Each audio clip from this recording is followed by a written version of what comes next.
All right, we're restarting the meeting. Thank you. We're now up to, I believe, page 26 of our deliberations around, we've done biodiversity and biosecurity. Page 26 is the climate change and community resilience. So if staff would like to speak to that, that'd be fabulous. Thanks, David. Oh, that's you, Jessie. Thanks very much. Tēnā koutou katoa. Yeah, so in terms of the climate change and community resilience portfolio, just to take the paper, pages 26 through to page 29 as read, and just highlight in the portfolio the leading community resilience program. We have a minor suggested change of reallocation of labour budget. This is to do with the strategic program area in my area, where we have some of previously the budget was in one program, and we've spread that across the program. So that's some of the change in the community climate change resilience program as well. Hence the two recommendations related to that. It's a very minor correction for budgets in TM1. Just assure council there's no additional budget in that respect, so it's just a reallocation around labour activity. So the leading community resilience program includes the work around the resilience strategy for Canterbury and also the Waitalako working group. There's a noted change around civil defence emergency management reserve replenishment, which I'll take guidance from the chair as to whether we address that now or later as part of the reserve discussion.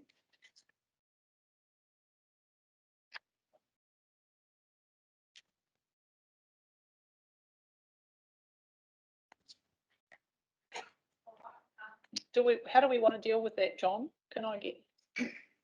Sorry, Jessie. I guess in my notes I have it as 17.3 on the reserve, so maybe we tackle it there, but I would take advice. Yeah, let's do that then. Yeah. We'll just do that under reserves. Yep. Okay, that's fine. We'll leave that till then. So yeah, in terms of, no real changes to the leading community resilience program, as I said, but managing the coastal environment. So this delivers our work around the coastal plan. It also delivers our science work around the marine coastal environment, hydrographic surveys, and some of our biosecurity work in marine space. It also has our navigation safety bylaw review, harbour master activities, and the coastal zone delivery team. One of the changes proposed in this program is around the FTE for the coastal water quality monitoring and investigation workstream. So this is looking to phase one FTE, which is associated with the data analysis, to year 2 of the LTP. Under option 1, and maintain the data collection FTE in year 1. So that's all about the affordability aspect of the long-term plan. So that's a recommended change from staff for that program. In terms of the climate change resilience program, this again is just a very minor shuffle of the labour budget within the programs in my area. So no additional money required, funding required in this space. So that's reflected in recommendation 8.3. In the managing contaminated land, hazardous substances and waste program, there's no changes proposed there. We are looking at some shared leadership roles in waste in year 2, a risk-based approach to contaminated sites, some work around climate change risk prioritisation, and that feeds into the works alongside the climate change program in terms of some of our adaptation work as well, and also developing the relationship between Te Ara Māori, Mataranga Māori understanding and application of Te Manaurau Te Wai as it relates to contaminated land and soils. In the leading flood and river resilience program, there's no changes proposed to the overall program. However, I note there are some discussions later in the report regarding the River Rating District Liaison Committee recommendations and the changes recommended there by staff. This program looks at the work around managing our rivers and our stock banks, and does include some funding towards a river management strategy. We also look at including funding here around managing ECAN land associated with that work. I'll just note one change in the deliberations paper, or just a correction. Actually, it's not a change as such, but the page 26, the table of staff advice there, the leading flood and river resilience line should say 12.2 million in the staff advice for year one, not 12.9, just for clarity. So yeah, that's largely a quick overview of the program. I'll take the paper as read rather than going into more detail there, but moving to the recommendations, Madam Chair, contained at page 29, recommendations 8.1 through to 8.3. Happy to take your direction. Well, there might be some questions, Jessie, so we'll just do that first. Councillor Southworth, have you got a question? I have. We had a couple of submissions in particular that were concerned about the amount of data and evidence we were gathering to support our coastal plan work. And I'd just like to hear a bit more from staff what we're doing and how that ties in with the planning, just to give assurance that we are actually doing that. You suggest Tim Davey provide that. Tim's behind you. Okay, Tim can speak to that. Is that all right? Thank you, Councillor Southworth. In particular, Jessie mentioned the work around the coastal monitoring in and around Banks Peninsula. This is linking into some work that the LINs are leading, and we have put in 600,000 per annum for 3 years, which is really to extend the work. So LINs are doing the basic work in and around the peninsula, and this is to bring it into the bays and find out a lot more about the substrate and a lot more about the coastal environment in there. So it's an extension of that work, but it wouldn't be possible without the huge investment that LINs are putting in. So it's building on that. It's working closely with Runaka. It's working closely with the Department of Conservation on that work. So, and that's going to be hugely important for the coastal plan, also for ongoing monitoring and understanding of the coastal environment. It's actually being split up into different parts of Banks Peninsula in order to be able to deliver it, because we couldn't do it all in one go. It's just too big to do in one go. Any follow-ups, or is that okay? The only other bit that I had is what's the rationale for completely focusing really around the Banks Peninsula Marine when we do have a coast that extends further? So is there a risk with that? It's taking advantage of the opportunity that's provided by LINs doing this work, and we would take advantage of any other opportunity if it were to come along. I guess that one of the things is around the bays and inlets of Banks Peninsula are more extensive than a lot of our other areas of coast. So it's kind of focusing in on an area that we know there's a lot of diversity within the coastal environment. Right, Councillor Nicole Marshall and then Councillor Claire Mackay. Kia ora, thank you, Chair. I'm just seeking follow up on a couple of specific submissions that were made around contaminated sites, and some submitters believing they were owed and promised remediation that's yet to occur, and whether or not we have any follow up on those submissions. Yeah, I know part where it was, so I remember those. Jessie, do you want to answer now, or are we going to follow up? How are we going to do this? Don't have an answer for you at this point in time. Certainly if there's an issue around follow-up for a contaminated site, if it's part of our program of work, it would be something that I would refer to our contaminated sites team to follow up outside of the LTP process. I see Tim's got his hand up, so you can add something, Tim. That'd be great. I can confirm there is a program of work working closely with the Christchurch City Council, and we're contributing into it as well, that is ongoing at the moment around, if I'm thinking of the right places in Apawa, then this is about work. Well, it's essentially stripping off topsoil and replacing it, and so there is a program of work that's undergoing, and I know our team have been working closely with the local landowners around that. Anything further? Nicole, are you right? Okay, Claire, Councillor Mackay. Thank you very much. Through you, Madam Chair. Just 2 points of clarity for me. Given the alteration around that staff advice river, flood and river resilience, is it the 23.3 was actually in the staff advice option, or the 24 mil that was actually sitting there? It's 700,000 difference. In your table, when staff advice has come back around at the new starting point of 17%, did that include 24 mil for this portfolio, or the 23.3 that it actually is? So yeah, I see what you're saying. Yeah, so it should be 24 million, which is the 12.2 million in option 1. Which paragraph is that, Jessie? So it's 21. So Councillor Mackay, you're referring to the option 1 column 12.2 with a total rates funding of 24 million at the bottom. As I said before, staff advice year 1 for leading flood and river resilience program should be 12.2 million. That's a typo. Further to that, so when you add up that column, staff advice, it comes to 23.3. So is that the figure that's actually being used in the calculations? Just maybe you can come back to me on that.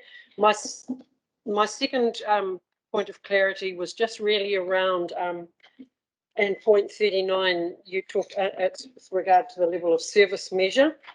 You talk about not surveying but using analytics. Can just somebody clarify for me what that may look like and what the accuracy or repeatability of using whatever that tool may be?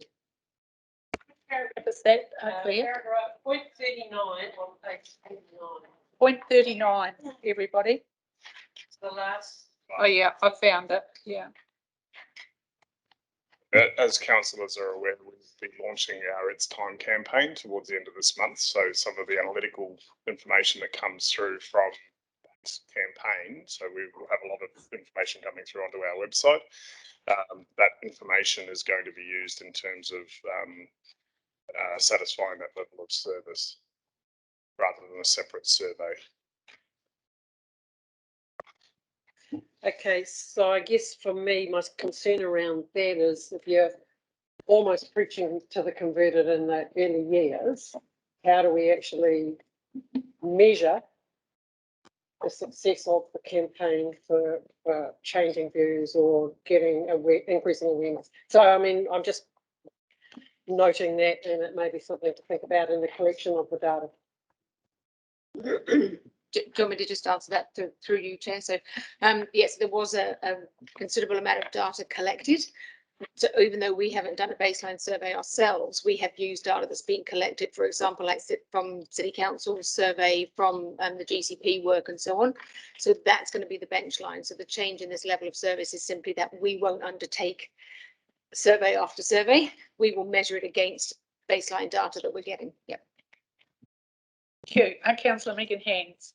Just to follow on from that answer, Taff, and just seeking assurance then, if we happy for us to utilise analytics from elsewhere, that sounds sensible. But has there been an assessment, or will there be an assessment done in terms of representation of the whole of Canterbury, in terms of where that data comes from versus, you know, city versus rural, etc.? Yes, so this is really measuring the It's Time Canterbury campaign and other reach work, but predominantly the metrics will come from that campaign. And so that campaign is around asking people to sign up and give their data, including demographics as to where they're coming from, so we can see where we're missing, particularly where there are gaps or in pockets that we're not actually getting to. Yeah. Any other questions from the staff around what was just presented? All right, well, we'll move on. I think Jessie has the Oh, Jessie, you want to speak to the? Sorry, in relation to the table that Councillor Mackay. So yes, you're correct in terms of the number at the bottom, should be 23.3. So there was a reflecting change in leading community resilience in terms of the reserve replenishment issue as well. So this is reflective of the changes that have been suggested in the staff deliberation report. As I say, 12.2 million staff advice for leading flood and river resilience, and yes, it should have been corrected at the bottom as well to reflect that change. So That's good. That's all right for you, Claire. Have you got any follow-ups? Has anybody else got any? All right, well, councillor. Just to be absolutely clear on that, we haven't found an extra 700,000. No, it's been accounted for already. Okay. Ever hopeful. I like that attitude. So we're moving on to staff recommendations, number 8 on 29. So what we're saying here is council directs staff to include these projects and funding for the programs for the LTP, with the exception of the following. 8.1, reallocation of part FTE labour budgets from within the leading community resilience program to across the border portfolio program from being general rates. Funding being from general rates. I'm looking for a mover for that resolution. Moved by Councillor Elizabeth Mackenzie and seconded by Councillor Nicole Marshall. Who would like to speak to this? All right. Anybody want to speak against it? All right, I'll put it to the vote. All those in favour, please say aye. Anybody against? There being nobody against, that's carried. Gee, that's fantastic. 8.2, phasing the 2 new proposed coastal water quality monitoring and investigation FTE science position proposed to start in year 1 so that they are split as currently shown in option 2, with 1 FTE to start in year 1 and the second deferred to year 2, funding being from general rates. I'm looking for a mover for that resolution. Moved by Councillor Vicky Southworth, seconded by Councillor Lan Farn. Is there anybody wanting to speak to that? All right, I'll put that to the vote. All those, or any questions? I didn't ask for questions. No questions? All right. I'll put that to the vote. All those in favour, please say aye. Anybody against? No, that's carried. 8.3, which is reallocation of 30,000, shown as 100,000 in the table due to rounding, from within the, I read that wrong, didn't I? Oh no, that's right.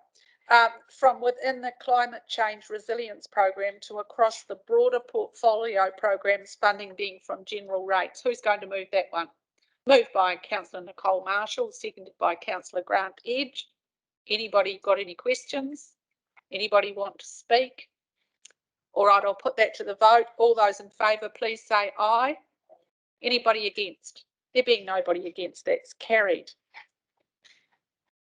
Now, anybody got anything they want to raise about the level of services here? Because that was one we talked about. Is everything all right about that? Cool, we'll move on. Thank you very much. We're moving on to page 31, air quality transport and urban development. Who would like to speak to that, please? It's you, Jessie. Thank you. thank you, Madam Chair.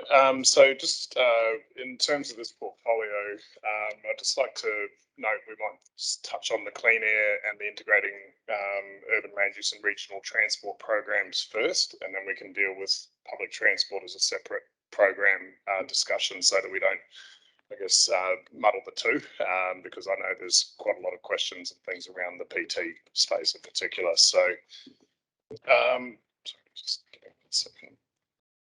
So yeah, look in the I'll take the report as read.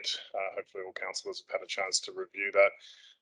In the clean air program, not a lot of change here in this program at all. This program focuses on our air quality management, our air quality investigations. It includes our cleaner home heating program. A lot of support for this in the submissions to continue the work that we do in this space. Appreciate the last annual plan there was some reductions in funding in this space, and we've got work to do, continue to do in this space, so to maintain air quality and improve that for the future. For the Integrating Urban Land Use and Regional Transport program, so this includes the work that we do around the Greater Christchurch Partnership, the Regional Transport Committee, South Island Regional Transport Committee, Secretariat work. It includes also some of the work we're doing through the spatial planning exercise with the Greater Christchurch Partnership. And also some of the travel demand management work that we do with the partners as well. It includes funding towards regional spatial planning, our contribution to the partnership work, and a number of work programs that will fall out of the Regional Transport Committee work program as the RLT Regional Land Transport Plan is going through its process. So we had deliberations on that, hearings and deliberations on that process on Monday this week, and that goes to a formal approval on the 27th of May.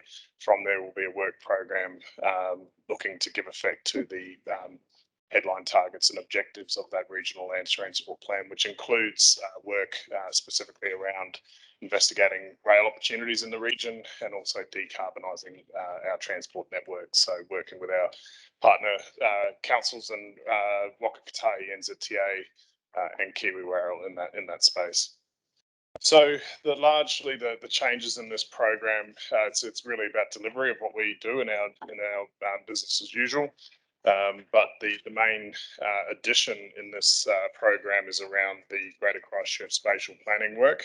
A bit more detail on that for everybody in terms of what that entails is contained at paragraph 49 and 50 of the deliberations paper, and includes recommendation 9.1.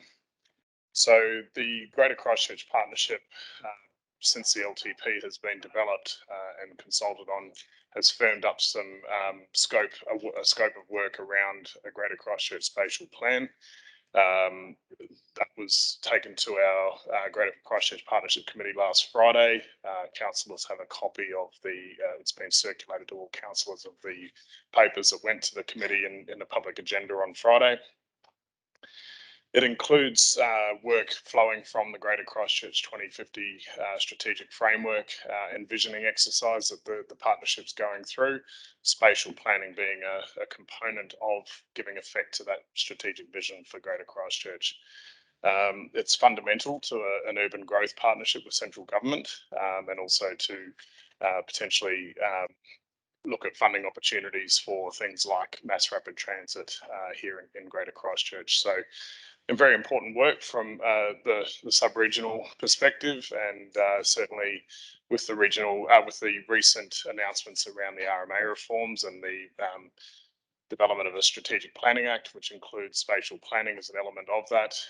The onus is going to be on councils and partnerships like the Greater Christchurch Partnership to undertake this type of work going forward.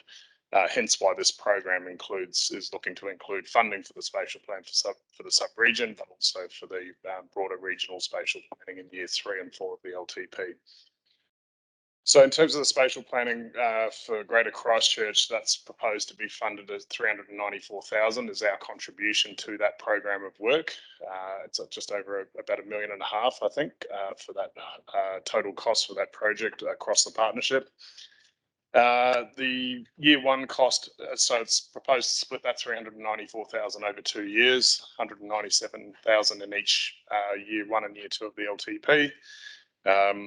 The year 1 funding is proposed to be from reserves, general reserves.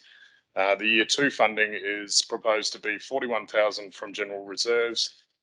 A reallocation of some of the budget within the LTP proposed option 1 for this program from the regional transport program, which had an increase of $200,000, of which 50% would have been funded by Waka Kotahi NZTA through their funding assistant rate.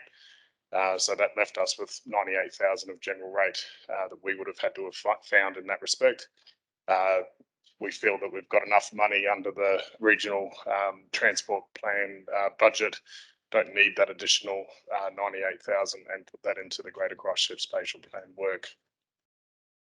Then the additional gap in year 2 would need to be funded from general rates, which is 58,000 in general rates.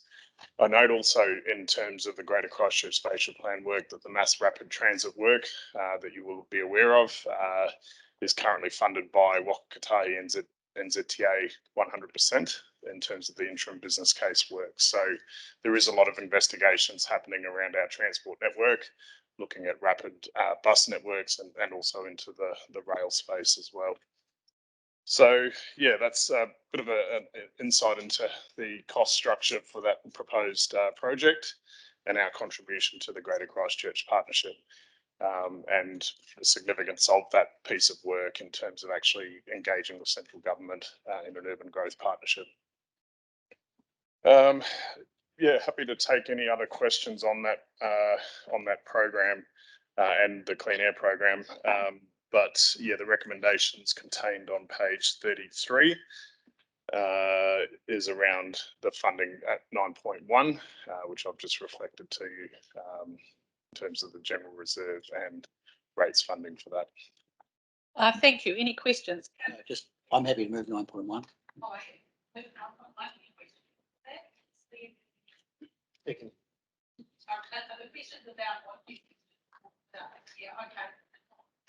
Kia ora, thank you, Chair. I have two questions. The first relating to clean air and the second related to the urban development.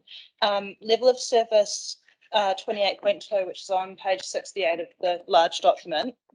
The airshed monitoring and reporting changed from over 95% of data collected adhering to the NESAQ. The two airshed monitoring instead complies with NESAQ. Does that have a material difference on our ability to meet those outcomes? The rationale for that change? I don't believe it does, but I can clarify that. No, I don't believe it does, but there was quite a lot of scrutiny over this level of service and the specific wording for that as to how it relates to the NESAC. I don't know if there's any other comments from Tim in that respect. We have the technology to be able to do the 2.5, so we can carry on with the new standards. Kia ora. And my second question was related to the additional spending requested by the Greater Christchurch Partnership. And just I'm after a wee bit of information regarding capacity within the existing funding we provide to GCP and how, or if existing funding cannot be used to meet the additional workload required. And if it can't, then what is that funding going towards?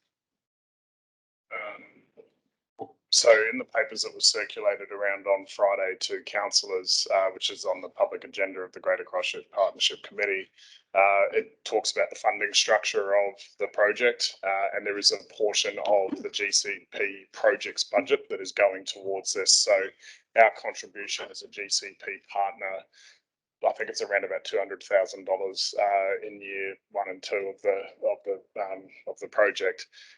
So we contribute a portion of that 200,000 into that project budget that GCP will use. What we're asking for here is in addition to that to bridge the gap. Further questions from any John, Councillor Sunkel. Thank you. Just in regard to the extended fare trial, given it's not what I'm looking for and the likes, could you just explain a little bit more about what we will potentially put in place for that fare-free trial? Going to cover the PT space in a minute. Just hold fire a minute. Yeah, it's all right, John. Anybody else? Trying to do them one at a time. Yes. It's all right. It's all right. No trouble. Anyone have anyone on the first part that Jesse's done? Have you got your hand up, Ian, or are you just? Oh yeah. Well, hold on. We haven't done that yet. Okay. No more questions. Okay. Moved by Councillor Phil Clearwater. That we're directing staff to, with the exception of, in option 1, with the exception of 9.1, which we've got up on the screen, I think, is additional funding for the Greater Christchurch Spatial Plan. It's allocating 197,000 from general reserves in year 1, 197,000 in year 2, being 41,000 from general rates, 98 from adjustments within the proposed long-term plan regional transport program and an additional 58,000 from general rates. That's moved by Councillor Phil Clearwater, seconded by Councillor Grant Edge. Would you like to speak to it, Councillor Clearwater? So, councillors, I really commend this recommendation to you on the basis that it is part of the partnership. It has to be paid for. The work that you may have had time to see in the notes for the last Friday's Greater Christchurch Partnership meeting is actually quite clear that in fact a lot more work needs to be done before in fact the models are shown to be viable, any of them. And that includes the whole spatial planning part. So that in fact around the spatial planning where we look at the form and shape of Christchurch, that the infrastructure, including a transport route with mass rapid transit, none is being decided yet. But including those routes, that they will be part of the infrastructure that's required. I want to emphasise the term partnership. We're all part of this. I saw a press comment today from the Minister of Transport saying that in fact he was very supportive of Greater Christchurch having a mass rapid transit. And that is encouraging. There have been discussions with the Minister before and with government, and also a huge amount of work has been done by not only our staff, but the staff of the other councils. So basically, I'm really commending this recommendation from the staff to you. Speaker is Councillor Marshall. Well, he can if he wants to, but you had your hand up. I'll follow up. Yes, so this is really important. The Greater Christchurch Partnership last week agreed to proceed with this spatial, continued spatial work. It's essential really for us to, and it's time critical as well. I'll just read a couple of points from the briefings that we had on this. It will help to determine the preferred urban form for Greater Christchurch, and that's required for the mass rapid transport project to progress. So the two are coming together. It is essentially demonstrating a level of commitment before proposing an urban growth partnership with central government. So it's really essential for us to keep this thing moving. There's been a lot of investment and work done on it, and a lot of public consultation on it as well. It provides a strong foundation for engaging with central government on national policy reforms, and it's also implementing our statutory requirements from the National Policy Statement on Urban Development.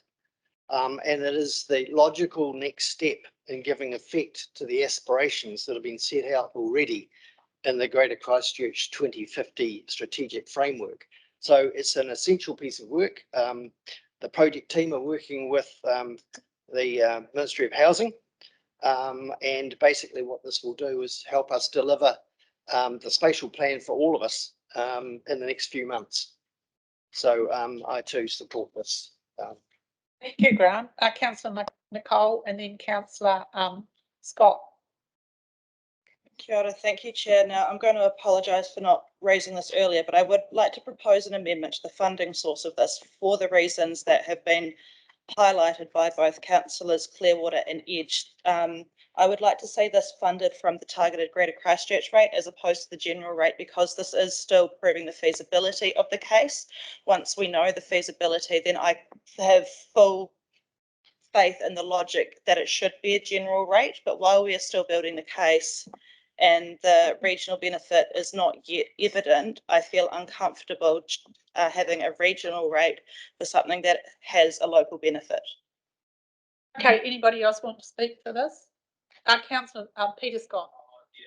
So really, I guess it wasn't digging as deep as what you are, Nicole, but when you talk about regional spatial planning in 53 and 54 and I think 55, and then we talk in the recommendation about Christchurch spatial plan, is that because the funding comes from our regional spatial planning budget into the Greater Christchurch Partnership spatial plan? Staff? do you want to? No, so there's no, well, we've got funding in year 3 and 4 for the broader regional spatial planning work. This is additional funding. There's funding in addition to that funding for sub-regional planning. But I guess it's probably comment would cover Councillor McFly's query as well. The broader benefit is derived from the sub-regional spatial planning across the region. Christchurch is our largest urban area. It contains a population of, well, I think about 82% of our population in Canterbury. It's the largest city in the South Island, second largest in the country. Our main ports, our main airport. The broader benefit to the region is realised across the region. So hence the discussion as to why it should be a general rate funded. Thank you, Jessie. That's really good. Thank you very much. Ian, you're next, and then Councillor Southworth. Well, are you looking for a seconder to, I mean, as Nicole has proposed an amendment, should we be seconding her? Say she was proposing an amendment. Oh, you did? So did you say you moved an amendment? All right, well, that can be, we'll take that as a, have we already got an amendment? No. Oh. Okay. Oh, that's all right. All right, so we're not doing an amendment. So all right, so we need to, we'll just pause a minute. If you're moving an amendment, can you please give the words to people and they'll type it up. So the only change would be to the funding source. So instead of being funded from general rates, it would be funded from expanding the existing Greater Christchurch targeted rate.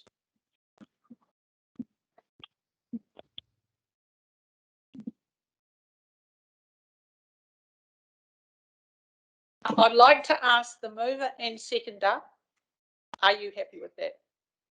No. No. All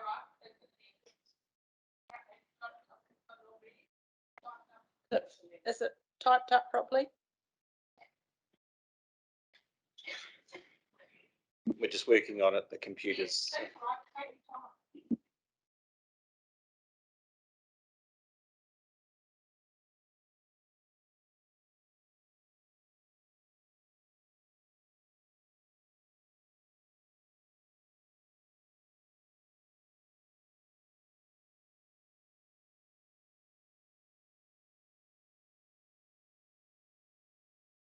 Person, thank you.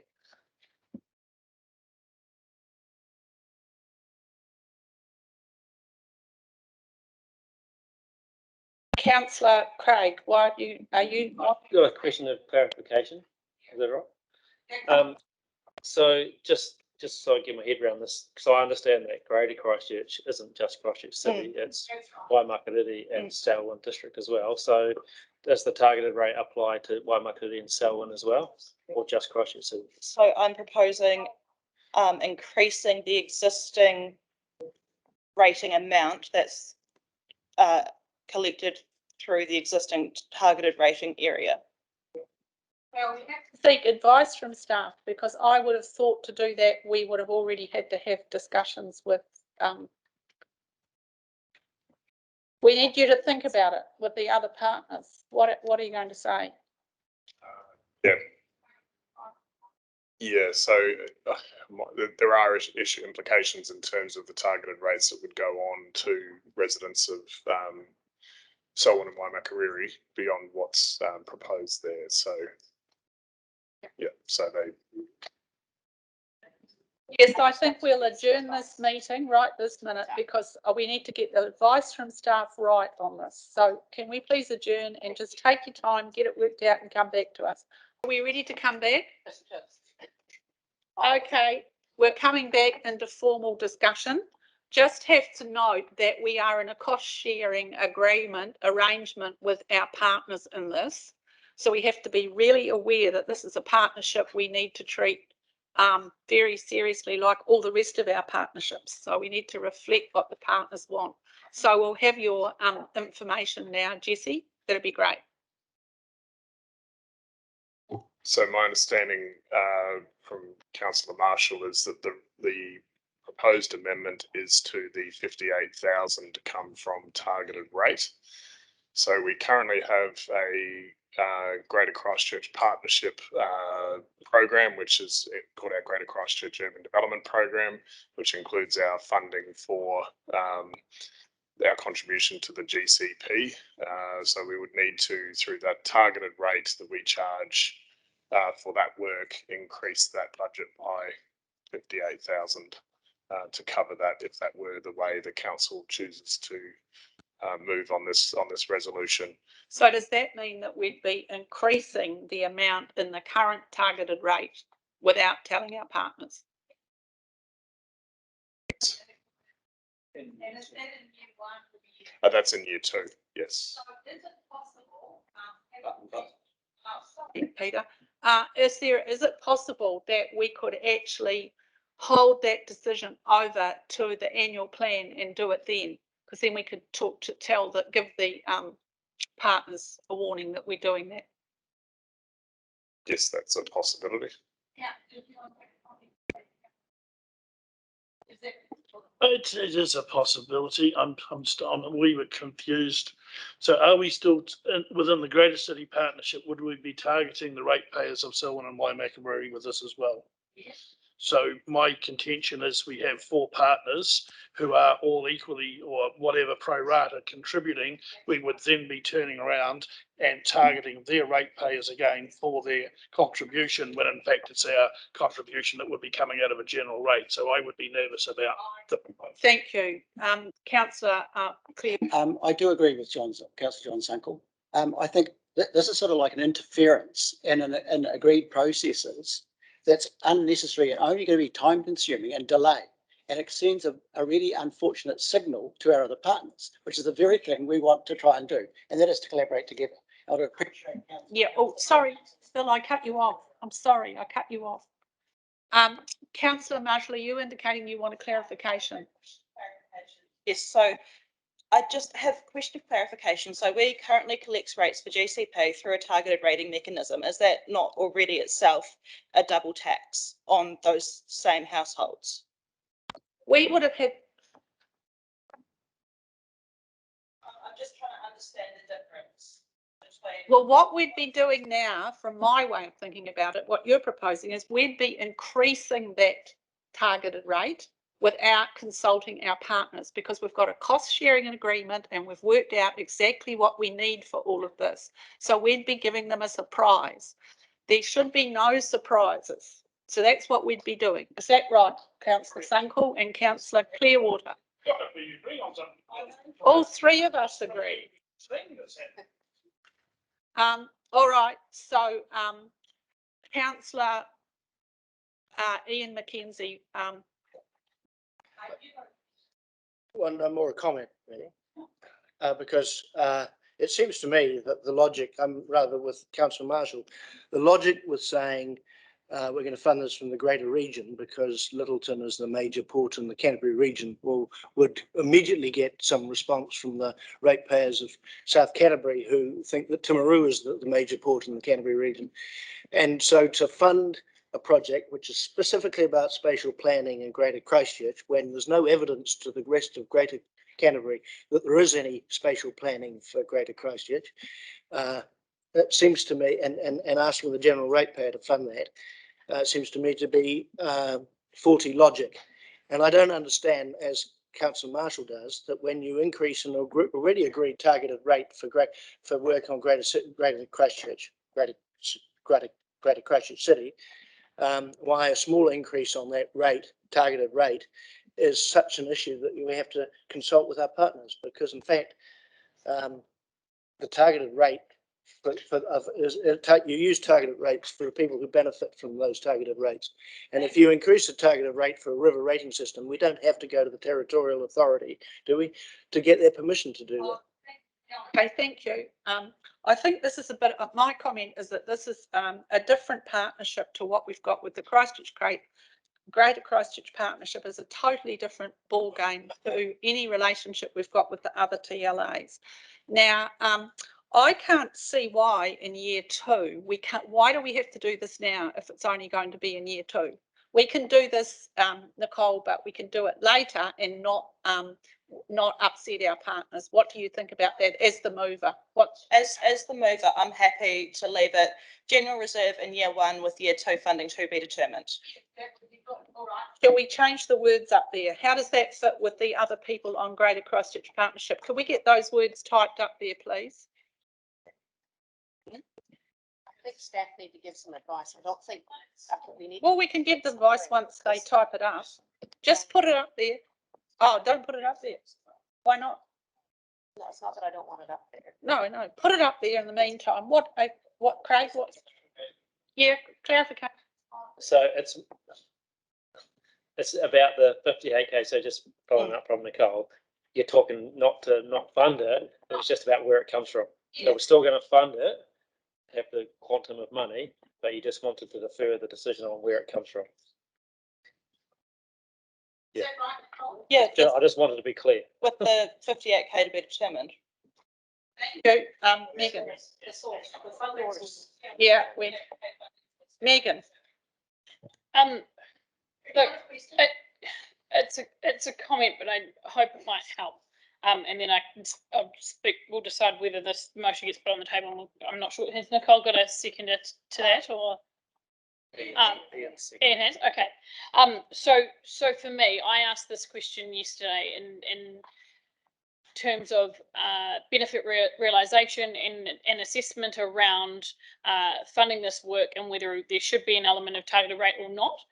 Staff provided us with that advice yesterday. I am happy with that advice in terms of the benefit realisation work that has been done. I am also mindful of the precedent that it may set if we are to target specifically for a spatial plan, in the knowledge that we have a regional spatial plan later down the track that we will need to do. And I am concerned that, perhaps then we'll be having a discussion that the rest of the region funds the rest of their spatial plan and Christchurch doesn't contribute to that, and what the implications of that might be for those ratepayers outside of Greater Christchurch. Look, for me, we've sought advice on this. We've got a 2-page document that was sent to us last night about the benefit realisation. We've got considerations about the partnership. It is a small amount of money. It's not a large amount of money. And so for me, I'll be speaking against the amendment and voting against it and leaving it as it is. Thank you, Megan. Peter, now no more comments after this. No, look, I chair the Regional Transport Committee, and we do see there is a need to support the programs such as this because of the regional significance, as Jesse's already said to you. I think that motion should be put. I think it will get defeated and we can move on. So what about this, what did staff want to say to me about in year two, those blue words that have been added? Stephanie? I really wanted to check with Jesse in finance around whether or not we can stay silent in that way. It makes me feel quite uncomfortable actually in the fact that we've got to be able to be articulate about where our funding is coming from and also back to audit. But Jesse, can you please confirm my concerns? Yes, I share the Chief Executive's concerns there around having it as a non-determined source of funding. There are, just talking with Mark about the financial side of it as well in terms of funding it from targeted reserves for the addition, but general reserves, there's some challenge there as well. Thank you, Jessie, that's great. Okay, could I ask our Council Secretary and Toti, I think you might be doing it down this end. Can you get rid of those blue words, please? Right, we're going to vote on this. All those, we've got a mover and a seconder. That's Councillor Marshall and seconded by Councillor Ian McKenzie. Lots of people have already spoken for and against, but would Councillor Sunkel, would you like to speak? No, you're confused. I thought you wanted to speak. Anybody else wish to speak, or shall we just push it? Right, all right. Jessie, do we need more advice? By the amendment, appears to be missing a portion of the amendment. The chair asked the text.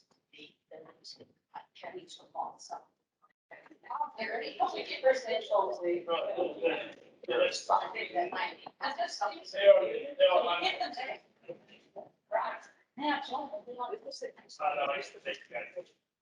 anybody else? All right, I'm putting it to the vote, all those in favour, please say aye. Aye. Oh, sorry. Well done, Grant. Pay attention. Go until 6 o'clock. All those in favour, please say aye.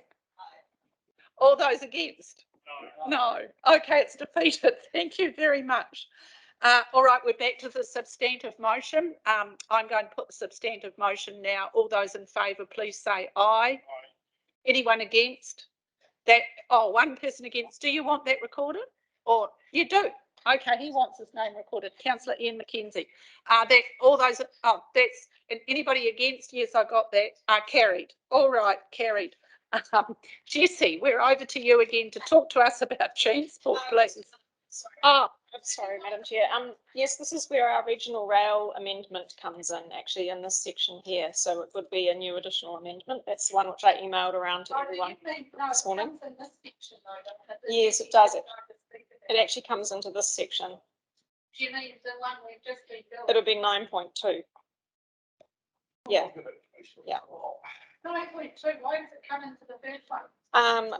Because it's regional rail, which is mentioned in the section under 0.55 on page 32. Wait a minute, where is it? And at 0.56 as well. Oh, I'm sorry. Okay, that's right then. So what one is it, Liz? Have we got it up here? Yeah, we've got it typed up, haven't we? Did you send it in? It may have been stuck under 10. Can we find it? It should be 9.2. Oh, Louise has got it. Yeah. Here it says, so it's the 9.2 will be to commence the regional rail investigation in year 1 under general rates, and the amount will be 100,000. So the difference is that instead of getting sorry, yeah. So instead of leaving it till year 3, it would bring the regional rail investigation forward to year 1. And would also increase the amount of funding. So instead of 50k, it would be 150k. so I thought that. Yeah, sorry, no, that was my mistake. Yeah, I put it down. That was actually under this section. Yeah, okay. So we got those words, we'll just make sure. In year 1, yeah, and it would be funded from general rates, obviously. Yeah, and was there any other words in it? Commence regional rail investigations in year 1. From general rate. That's it. Yeah. All right. Okay. Did you want to? Who's moving that? So I'm moving it. Yeah. By Tane. Does anybody have any questions about that? Yeah, thank you. Just a question around how this fits in, like with MRT. Is it completely separate? Can they talk to each other? What's going on here? So the Mass Rapid Transit business case is funded by Wakagatai 100% at this stage. So that's the work that we're looking at as part of the Greater Christchurch Spatial Plan that we were just talking about. The regional rail investigation discussion is beyond that. It's looking at the broader region, Canterbury region, and the opportunities around both passenger and freight movement via rail, including decarbonisation of the network. So I've mentioned before the Regional Land Transport Plan, which is going through its approval process at the moment, has some headline targets around increasing freight via rail, decarbonising, reducing emissions, those kind of things. So this money would go towards that.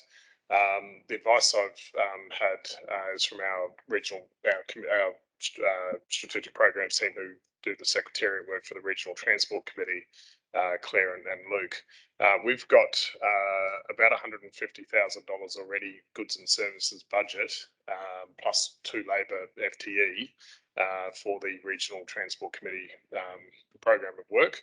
And that was including a work program to deal with this specific matter. So speaking with both of them and also including our South Island Regional Transport Committee funding as well, We felt personally that we've got as staff that we've got sufficient budget already in the LTP and don't need additional funding for that work. But So I'll just ask a question. So does that mean you are doing it? Shouldn't it be a regional rail investigation? We haven't got one going on at the moment, have we? If we haven't got a resolution, I think it should be a.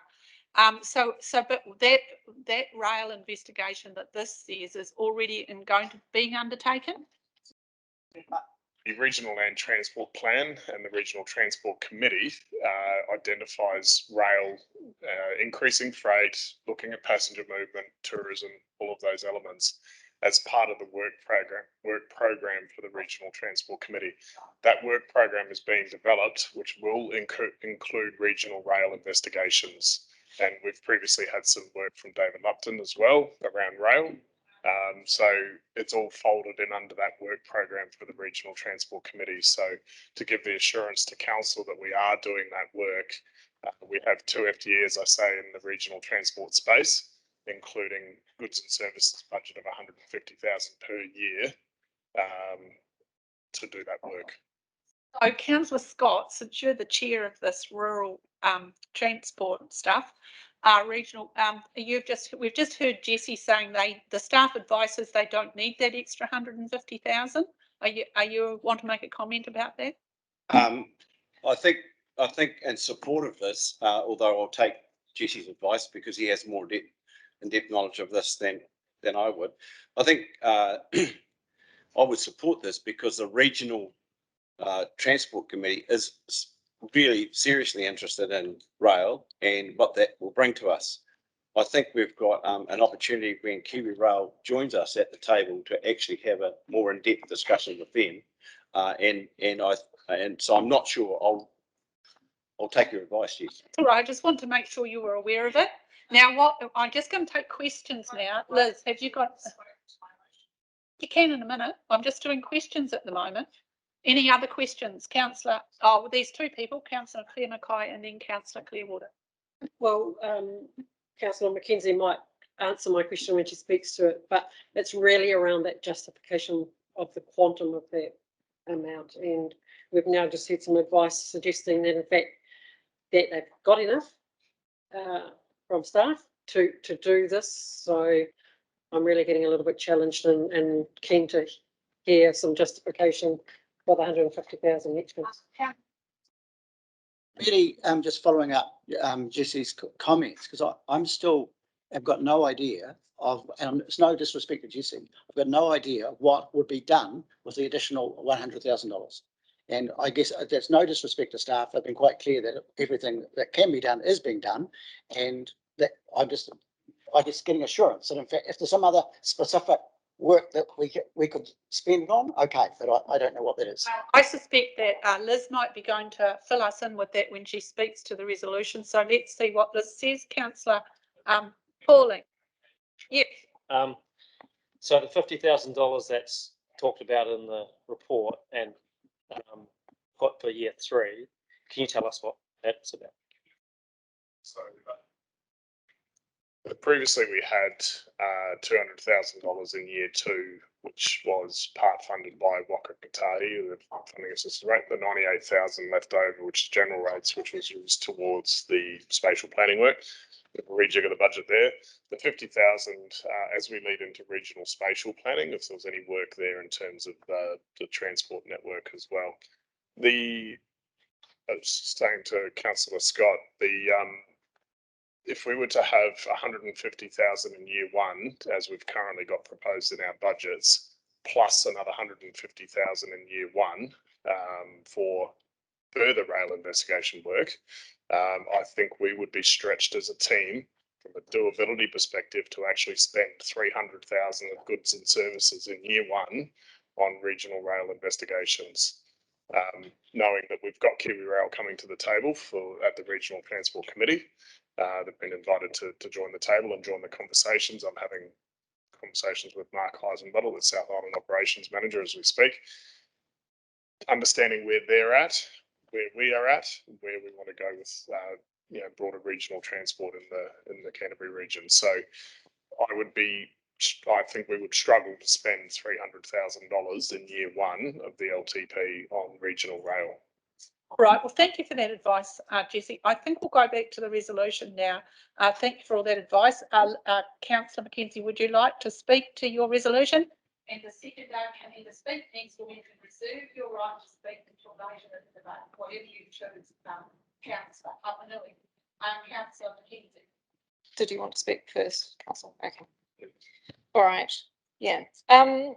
Okay, so the reason I'm putting this amendment is because I do believe we need to invest more in regional rail, primarily as part of our decarbonisation transition. We've been told by government that we're not ambitious enough, and you know, in South Canterbury, we don't have any reliable bus service. We've got a lot of trucks on our roads. A lot of the people in my area have told me how dangerous the trucks are. We have more crashes because we have more freight on our roads. Rail is faster than any other mode of mass rapid transit.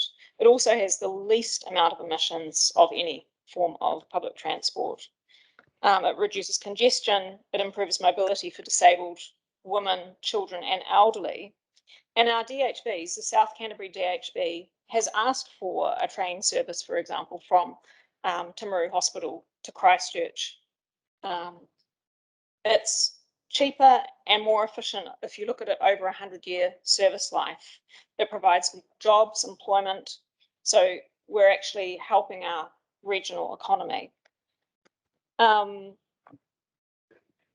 We also could be looking at things like trams and light rail. The University of Canterbury has recommended this kind of investigation. I don't see us going anywhere there when we've only got 1 or 2 staff. I think if we had more staff funded in with this sort of expertise in this area, we could go much further, much faster. So that is all I have to say, Councillor Apanui. If you want to speak, Tana, you can speak now or later. Whatever you like. I support Liz, what she's got to say when it comes to this funding. I also appreciate that the staff have a fairly good grasp on what needs to be done. Look, having said that, and spent a year and a bit on RTC, there's a lot of work that still has not been done.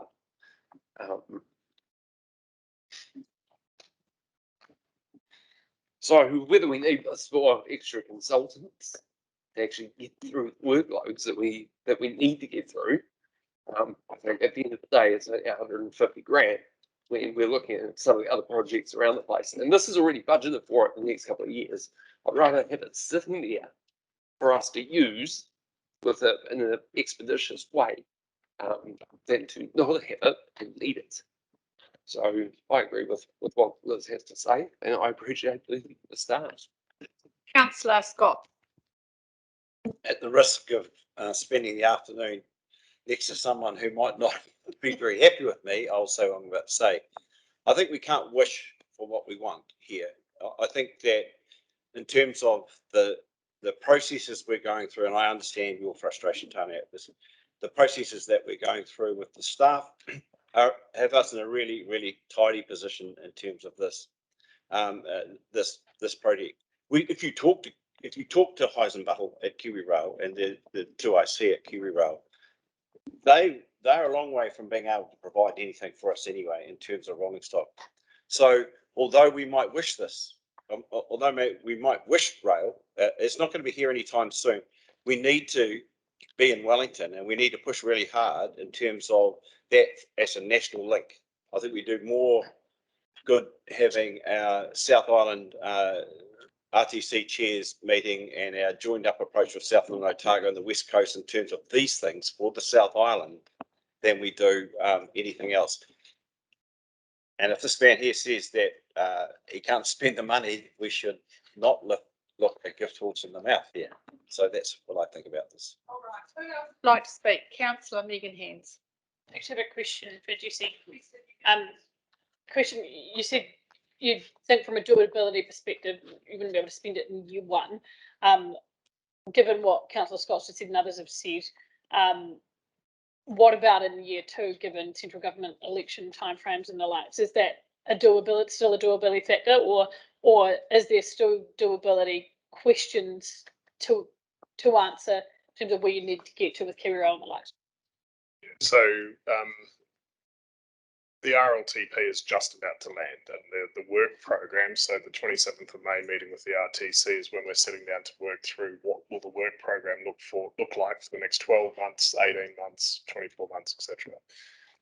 Certainly through an annual plan process, if we were feeling that we needed more resource in year two, potentially that's a conversation at that point. I think in year one, the $150,000 that we've got, we would be able to spend that.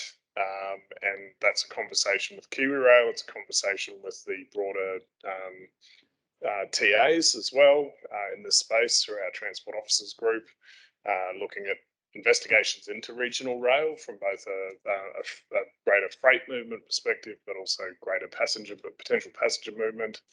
And also the issues that Councillor Mackenzie's raised around decarbonisation of the network and really understanding what that looks like, and as well as other opportunities around freight hubbing and things as well, which ties into the regional spatial planning conversations that we're having. So there's a lot of different moving spaces, pardon the pun, at this point in time. And so, yeah, it's just trying to feel our way as the best way forward. I think from the advice that I've had from my team as well, just in terms of the funding of the additional 150,000 that we would probably struggle to spend that with a good idea of where we want to go with things. And we'll brief the RTC on that. But yeah, certainly, I mean, more resources is always great, but yeah, $150,000 in budget would be, I think, too much for us from a doability perspective, which is part of the prudence I think that we've been trying to bring to this LTP from a staff perspective. So affordability and doability. So. Right, thank you, Jesse. Just a comment that comes to mind there, and since I'm in the chair, I'll say it. Perhaps that this is not all lost, and that what we could do is revisit this. Well, I'm not saying we won't vote on it now, but I mean maybe we could actually have this discussion again, or if it wins, we won't have to, in the long term, in the annual plan. And then you might be able to use it in your second year, and you might be in a better position then to know where we could use outside consultants or whatever to help speed it up. But anyway, that's just something that I was thinking of. So anybody else want to speak? Councillor Farm. Yeah, look, I just want to say that I totally support the intention of this motion. I think it's been great to highlight submitters' comments here, that we've heard a lot about the need for rail, the want for rail. There's been really clear assurances from staff that this is progressing, and with the doability in mind, I'm comfortable with where we're at. So, but thank you for raising it. It's great to highlight. Thank you. Thank you, Councillor Farn. Anybody else? Councillor Craig Pauling. Clarification. Would $50,000 in year one be doable? That's my question. It's certainly more doable than 150, I think. But I mean, as I say, I think we've planned out that 150,000 in our budget was around about what we think we can probably spend for year one. Getting up to $200,000 on preparing rail plans or investing, that kind of work is yeah, it's challenging, I think, to spend that level of budget. But yeah, but certainly, I mean, look. What I'm saying is, I'm not saying we're not doing regional rail investigations. That's certainly in the plan, and we just feel we've got the sufficient funding for it. So this funding comes from general rates as well. So obviously, additional funding would impost there as well. Oh, Councillor, you're the last person.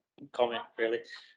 So maybe the issue here is that it's not reflected well in our report. So it might be nice to note that whatever motion ends up winning or whatever, that regional rail is getting support. So anyway, so I don't know if I need to move that or whatever. But no, I think that's noted and start. David will make sure that happens, won't you, David? And Bessie, that'd be great.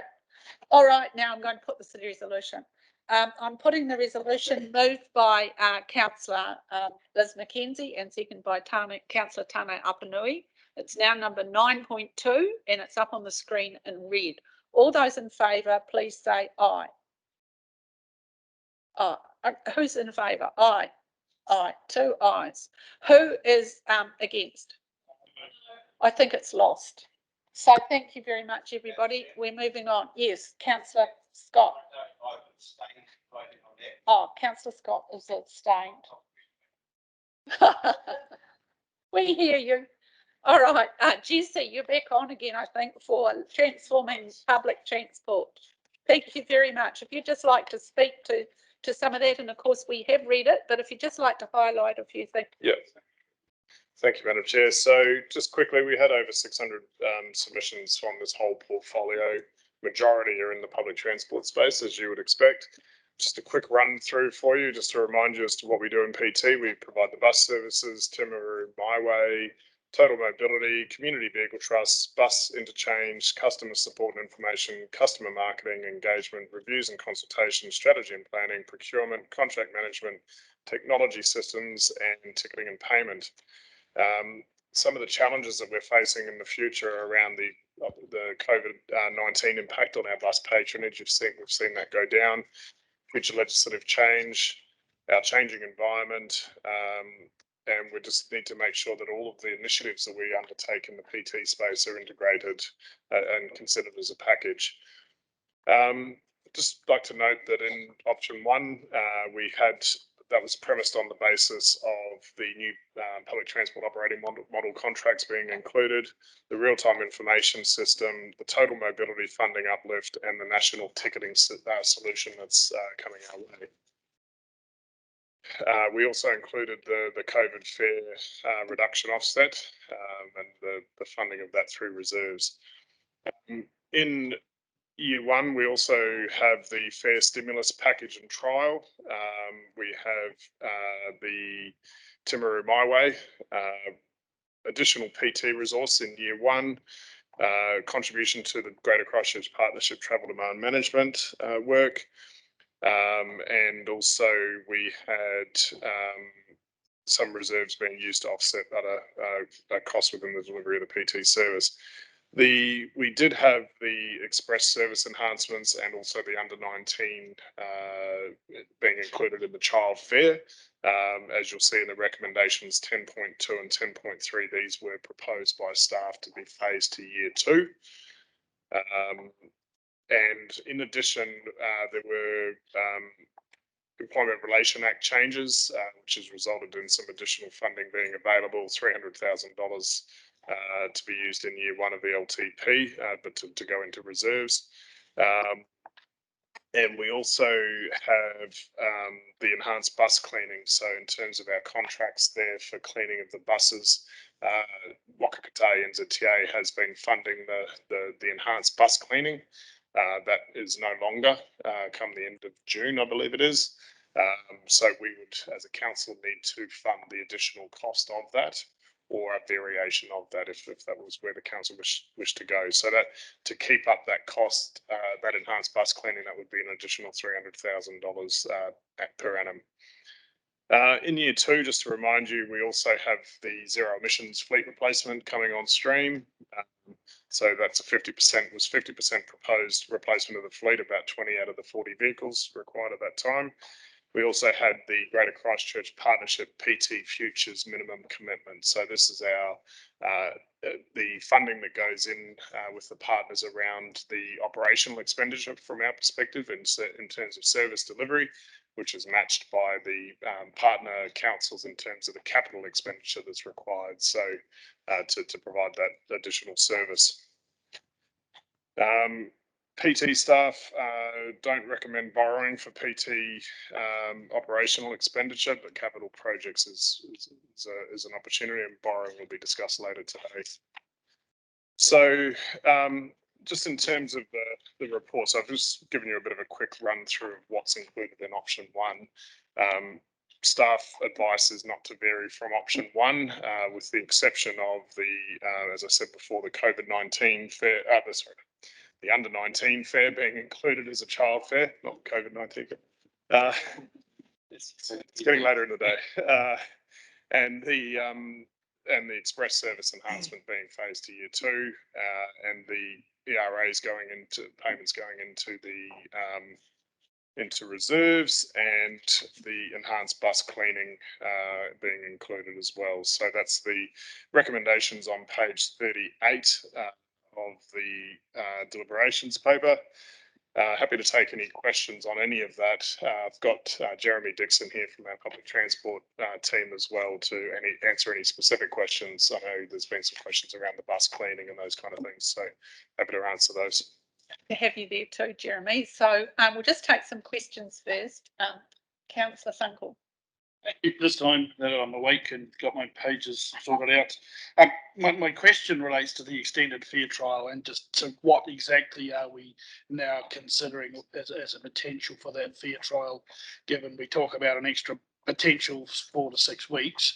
What does that program look like in our minds without the decision having been fully made?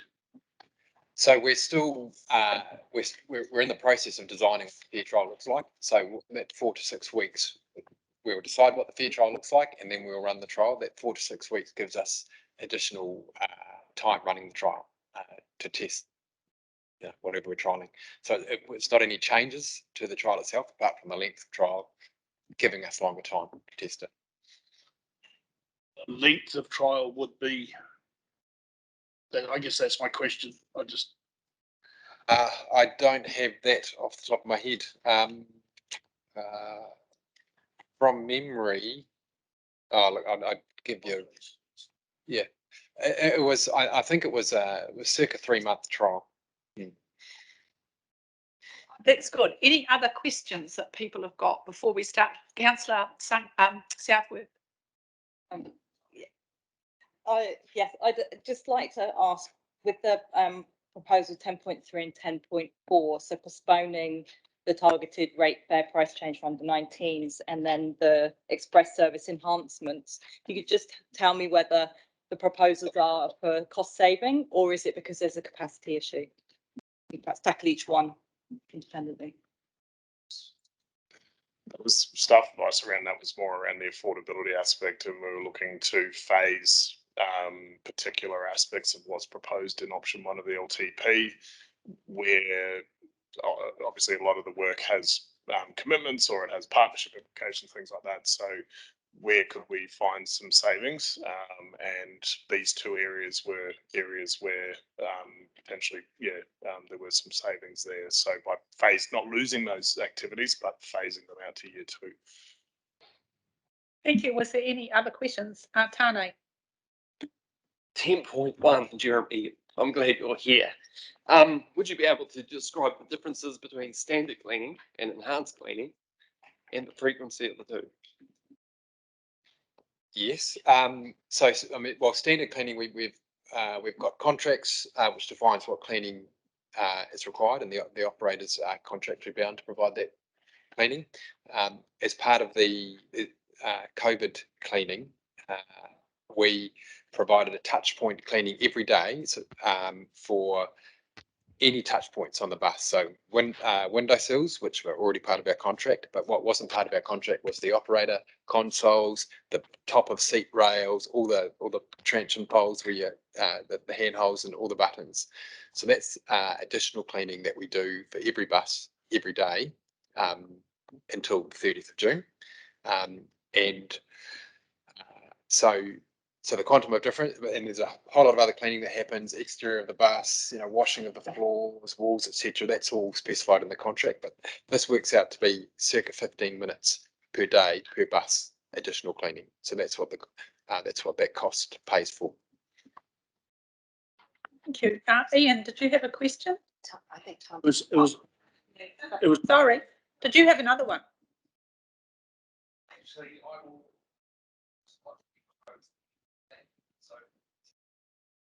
Oh, all right, cool. Yeah, you. My question is along the same lines.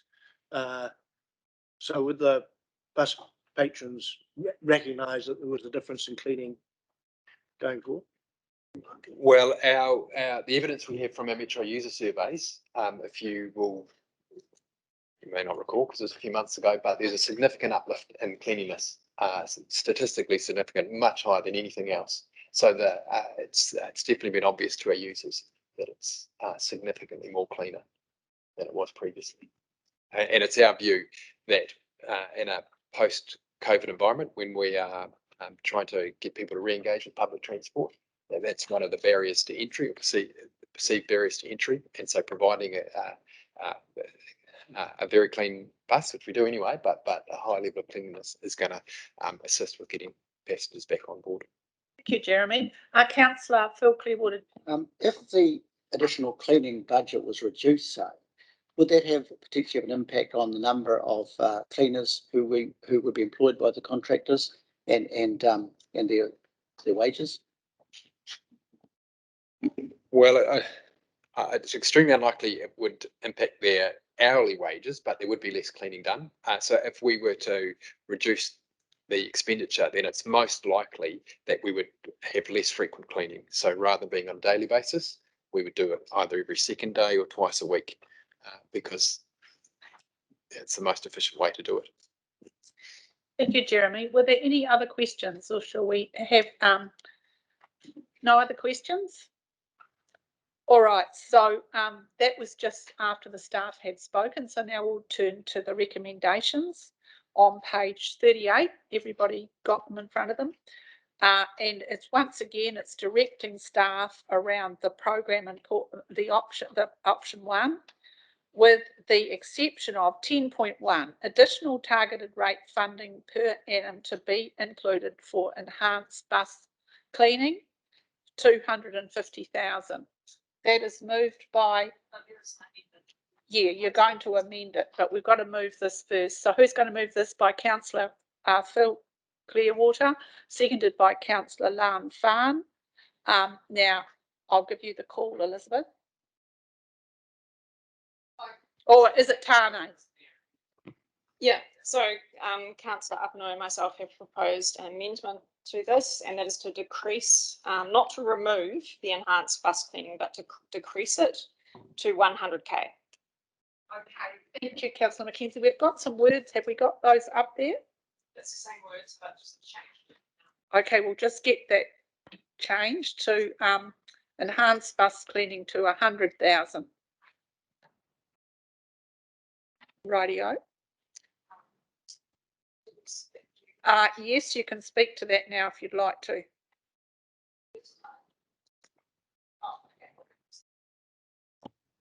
Okay, so right, so I'm a scientist. I deal with facts. I do stuff. I'm not very good with rhetoric, but I don't like money being wasted on things which are not evidence-based. I see the enhanced cleaning as a huge waste of money. Yes, I see that there's a public perception that having surfaces. Hold on a minute, Liz, but we're just getting a point of order over here. No, sorry. Oh, you're speaking next. Oh. Okay. Right. So, oh, where was I? Sorry. Yes. So, in terms of the evidence around this, the evidence is that the transmission of COVID-19 occurs when you're in an enclosed space, when you're talking, when you're breathing. And to quote my colleague, Susie Wiles from University of Auckland, it's very rare. COVID-19 mainly transmits through face-to-face contact or being in an enclosed space for periods of time with people who are talking, singing, laughing and shouting. It is very rare for it to transmit via a surface. And so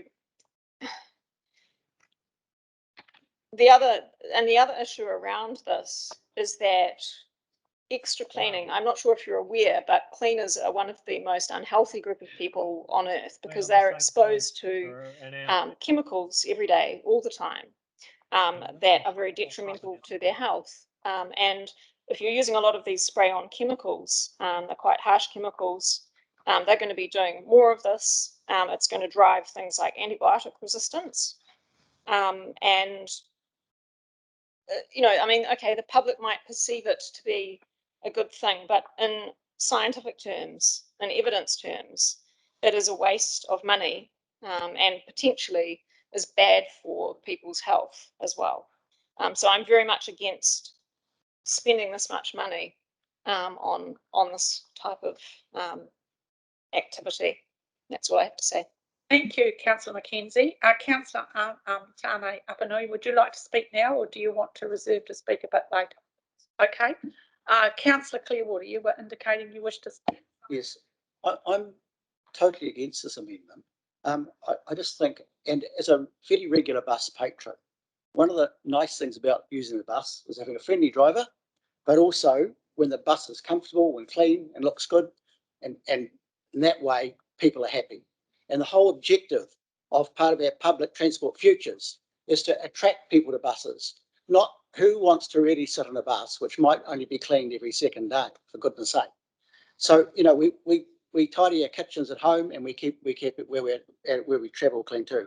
I actually think it's also, and if we as a council adopt that approach, I actually see it as being mean-spirited towards our patrons, and I don't mean that in a mean way. I mean, we need to keep looking at how we provide incentives, not actually detract from the service we're undertaking. So I'm all for increasing patronage, and part of that is good, clean buses, and I admire the work that the staff and the cleaners are doing currently.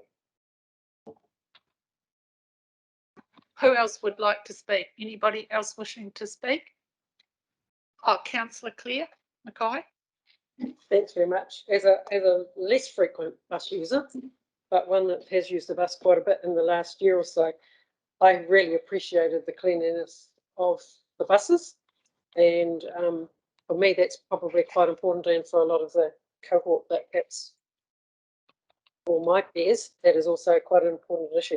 I'm a little bit divided on this because on the other hand I'm all about affordability and trying to save some money and reduce rates to our ratepayers here, so I'm not quite sure that I know which way I'm going to vote yet, but I definitely have a lot of sympathy for the concerns or the issues that have been raised by Councillor Clearwater, because to me it's around perhaps getting bums on seats and making it an attractive service.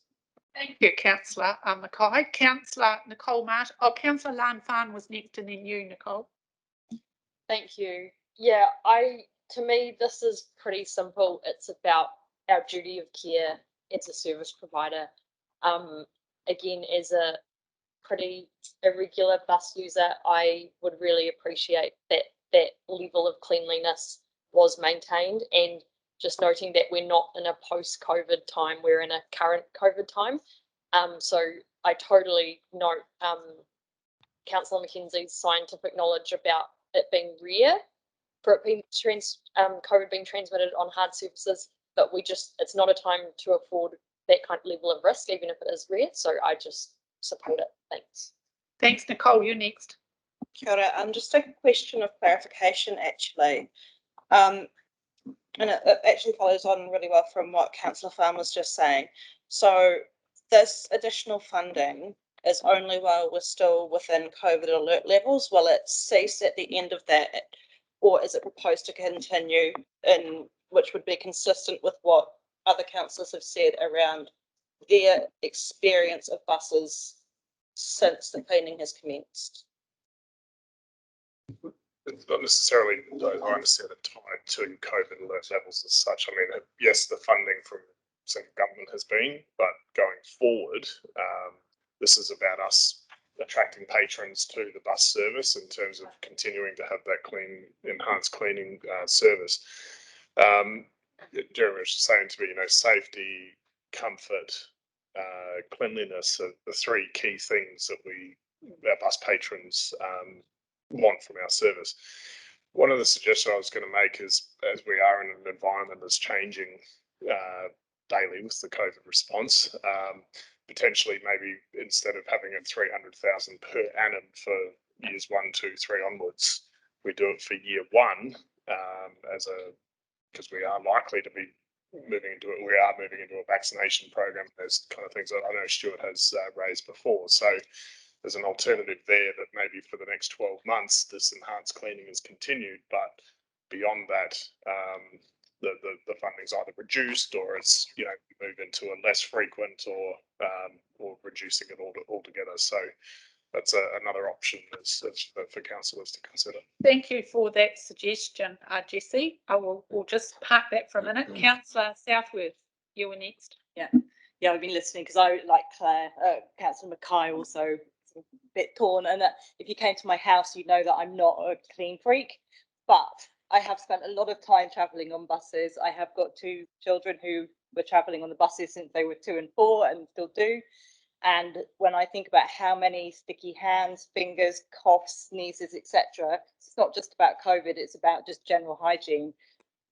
Without regular cleaning, I think that, you know, those bars you mentioned, they get held frequently, holding onto the front seats. I mean, it is a level of service. It's not an enormous amount given the entire spending on our bus.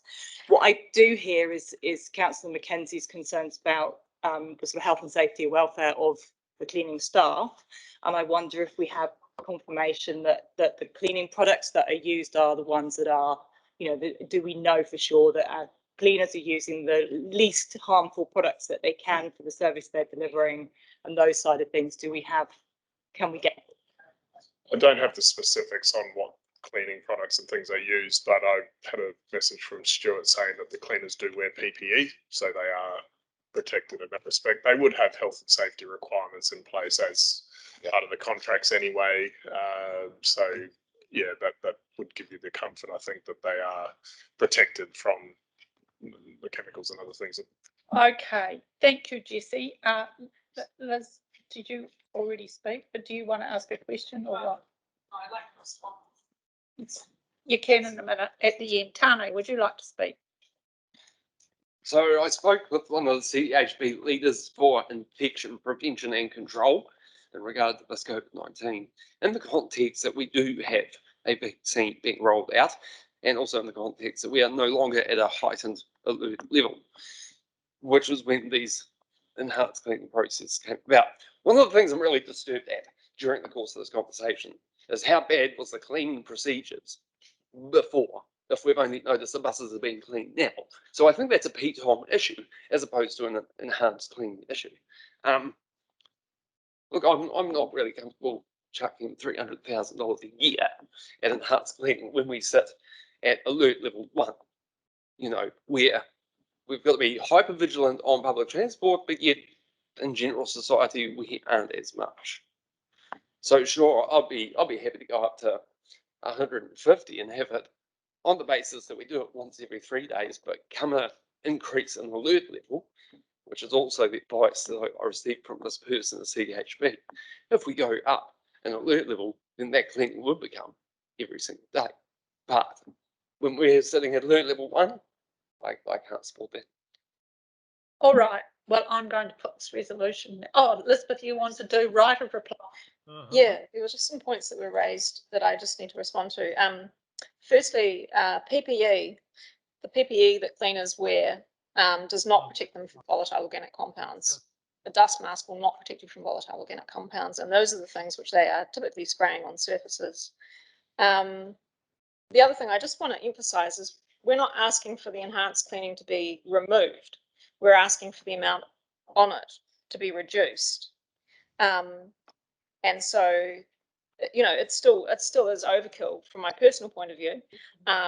But this is a compromise. The other thing I would like to say is that I would be open to the amendment suggested by Jessie of simply having it, you know, at the high alert levels or just at the first year. Yes. We'll just note, what about the seconder? Would he agree to that?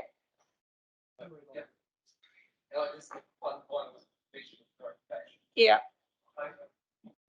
So you're telling me that the buses already get cleaned every single day? Standard clean. Thank you. See, do you just want to help us here because they're both accepted the variation that you agreed to? So what words can we add in there then?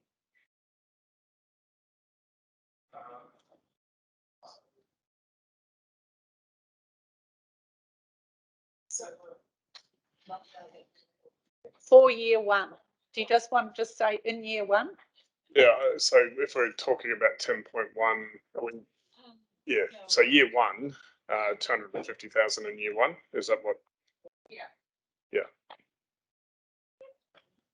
Because we're currently in the recommendation, so yeah, so we, is 250.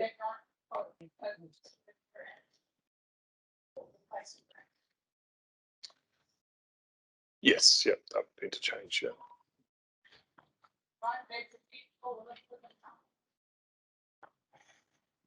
All right, I think we'll put this to the vote. Resolution moved by councillor.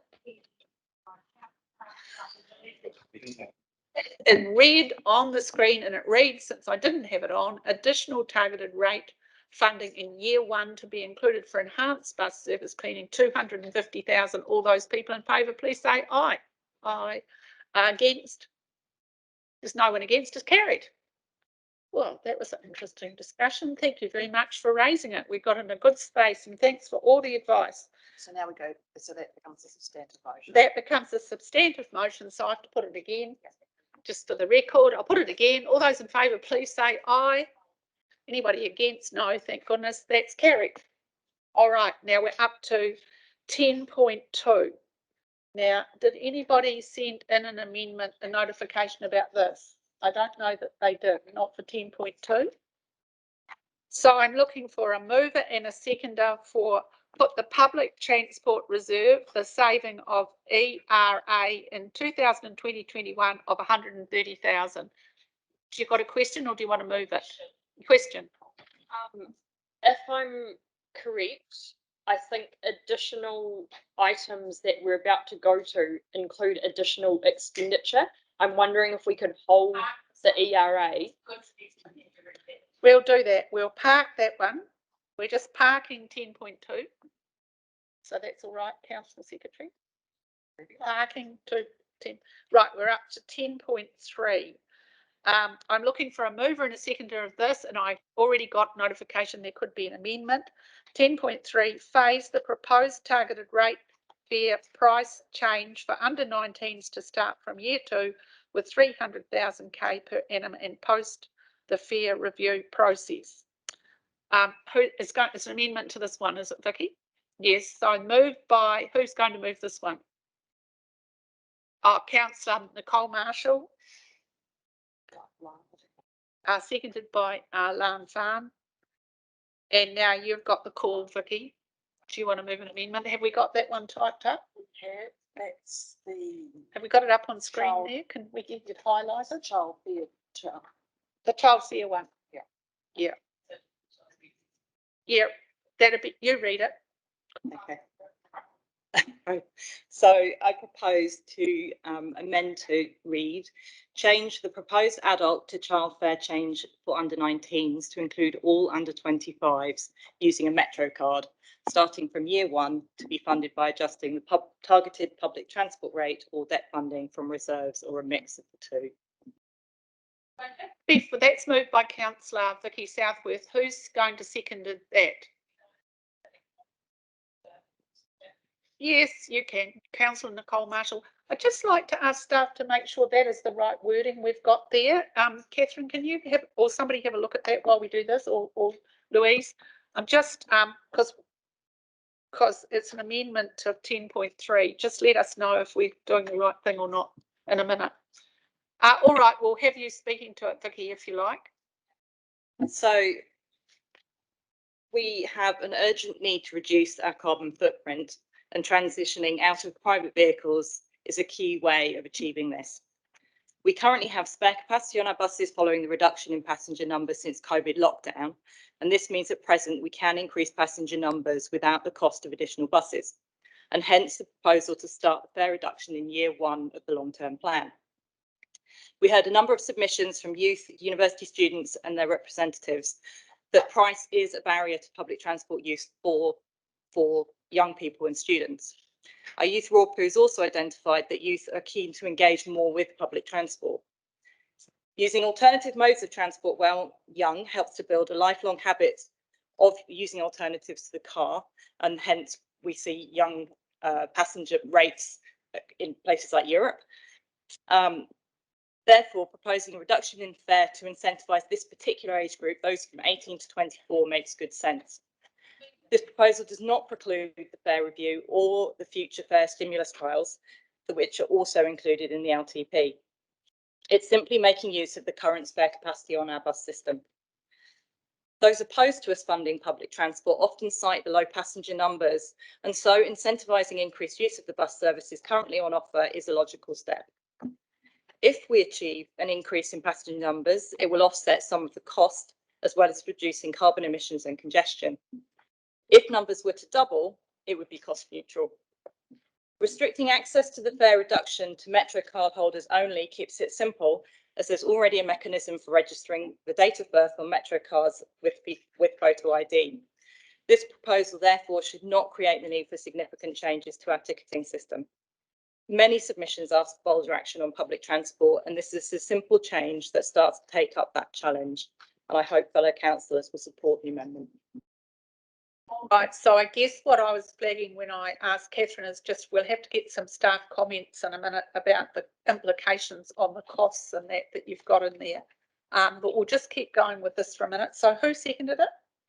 Seconded by Councillor Nicole Marshall. Do you want to speak now, or do you want to? You'll reserve yours. Councillor Peter Scott. Just some clarity on that, whether this is regional.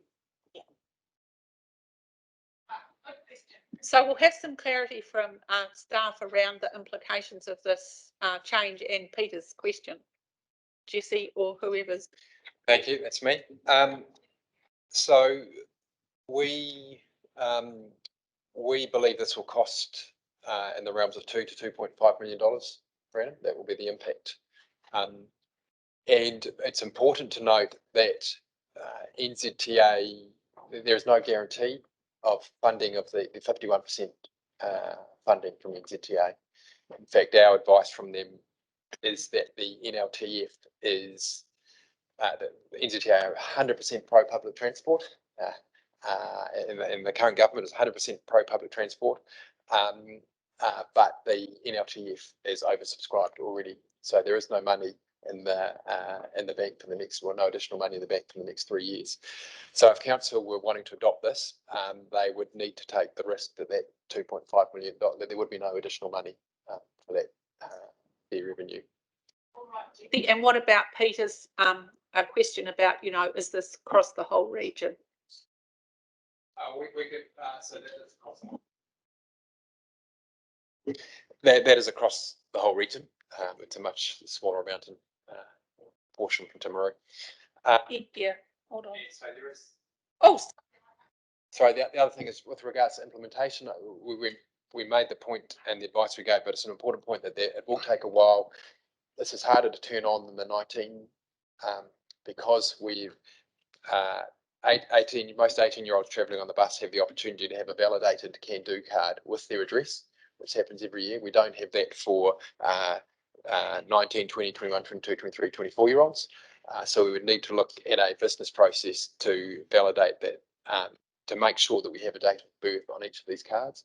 That would most likely be an online system to make it efficient. And so they would need to do some investment in that service before rolling it out.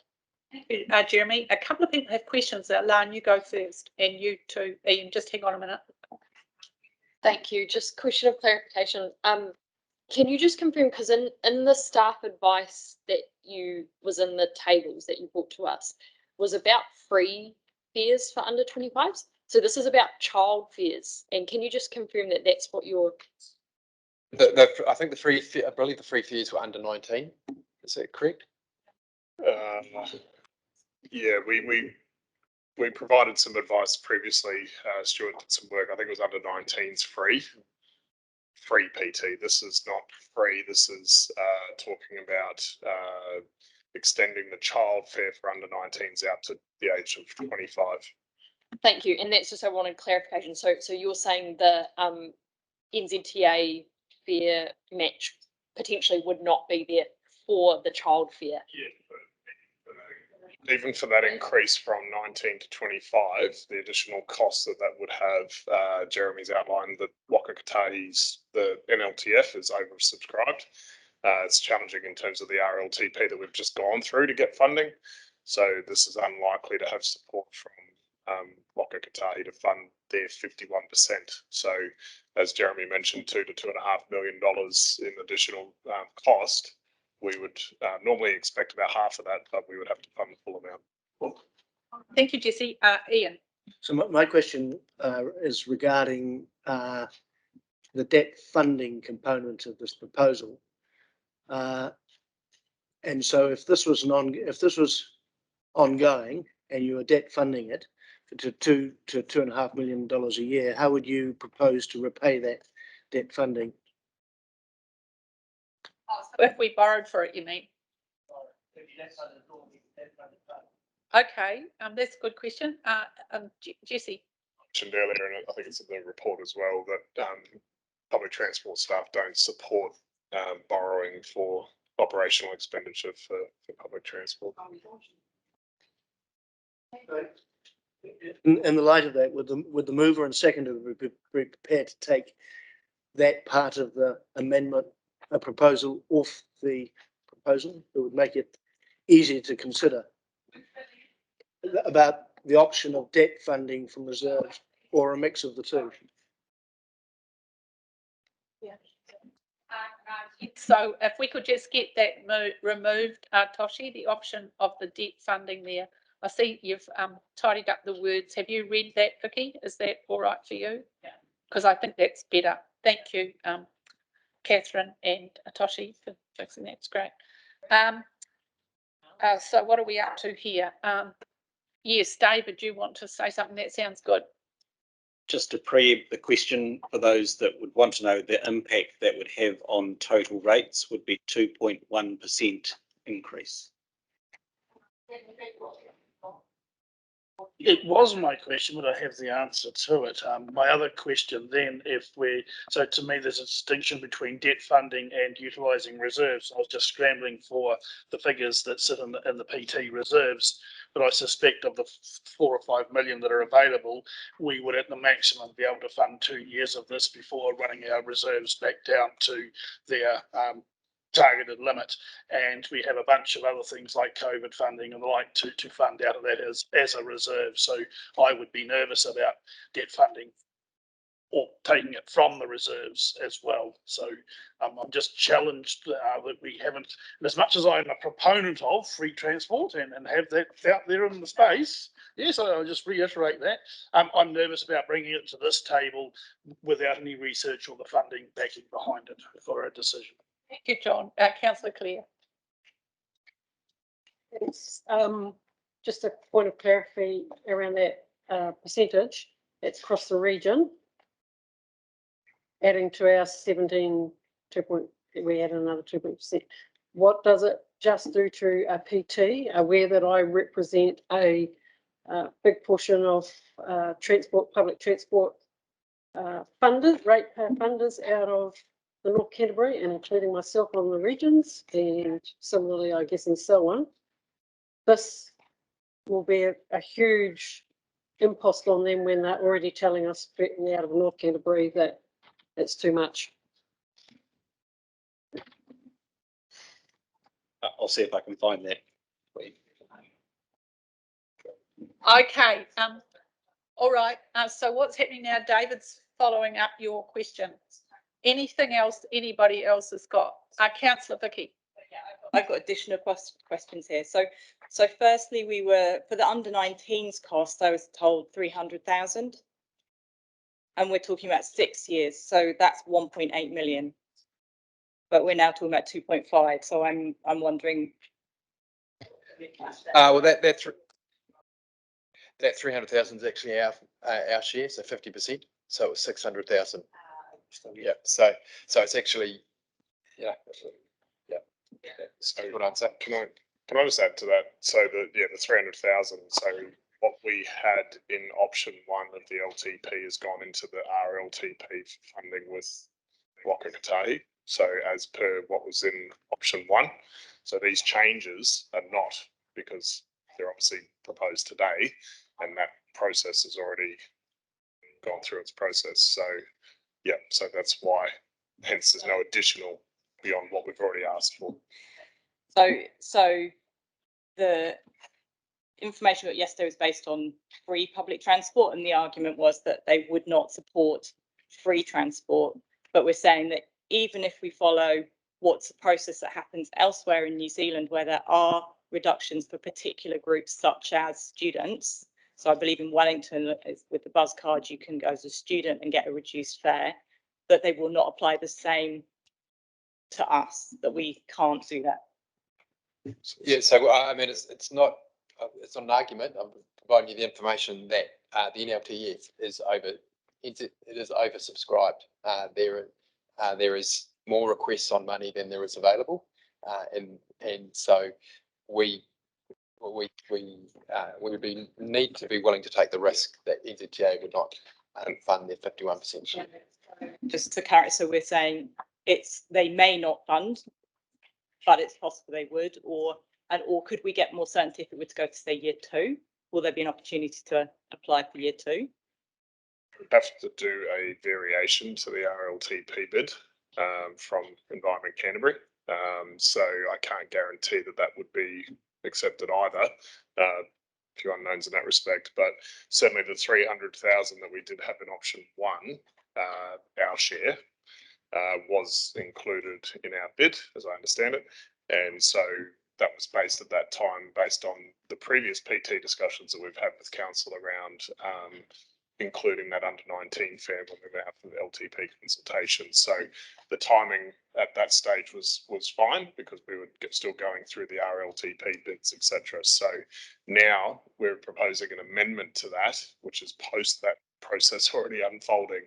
So you then have to go through a subsequent process with the RLTP to be able to amend the bid to central government for that funding.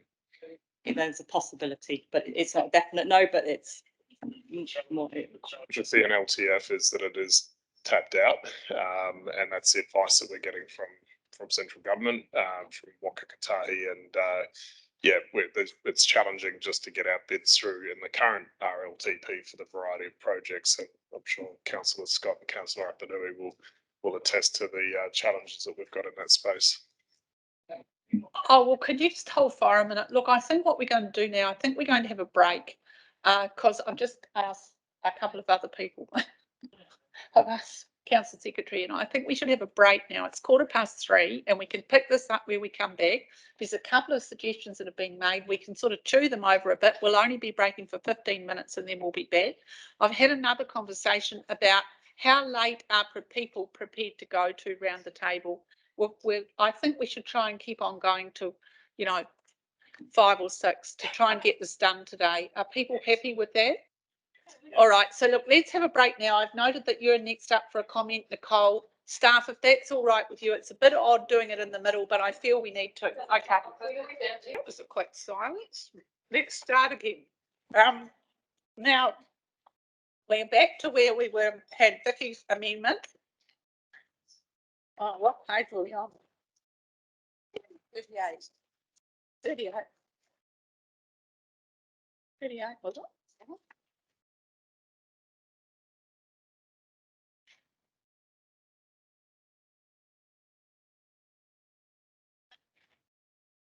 All right, Nicole, you had your hand up, but I also had John wanting to speak, and then we'll go back to Vicky. Nicole, what's yours? What were you going to say?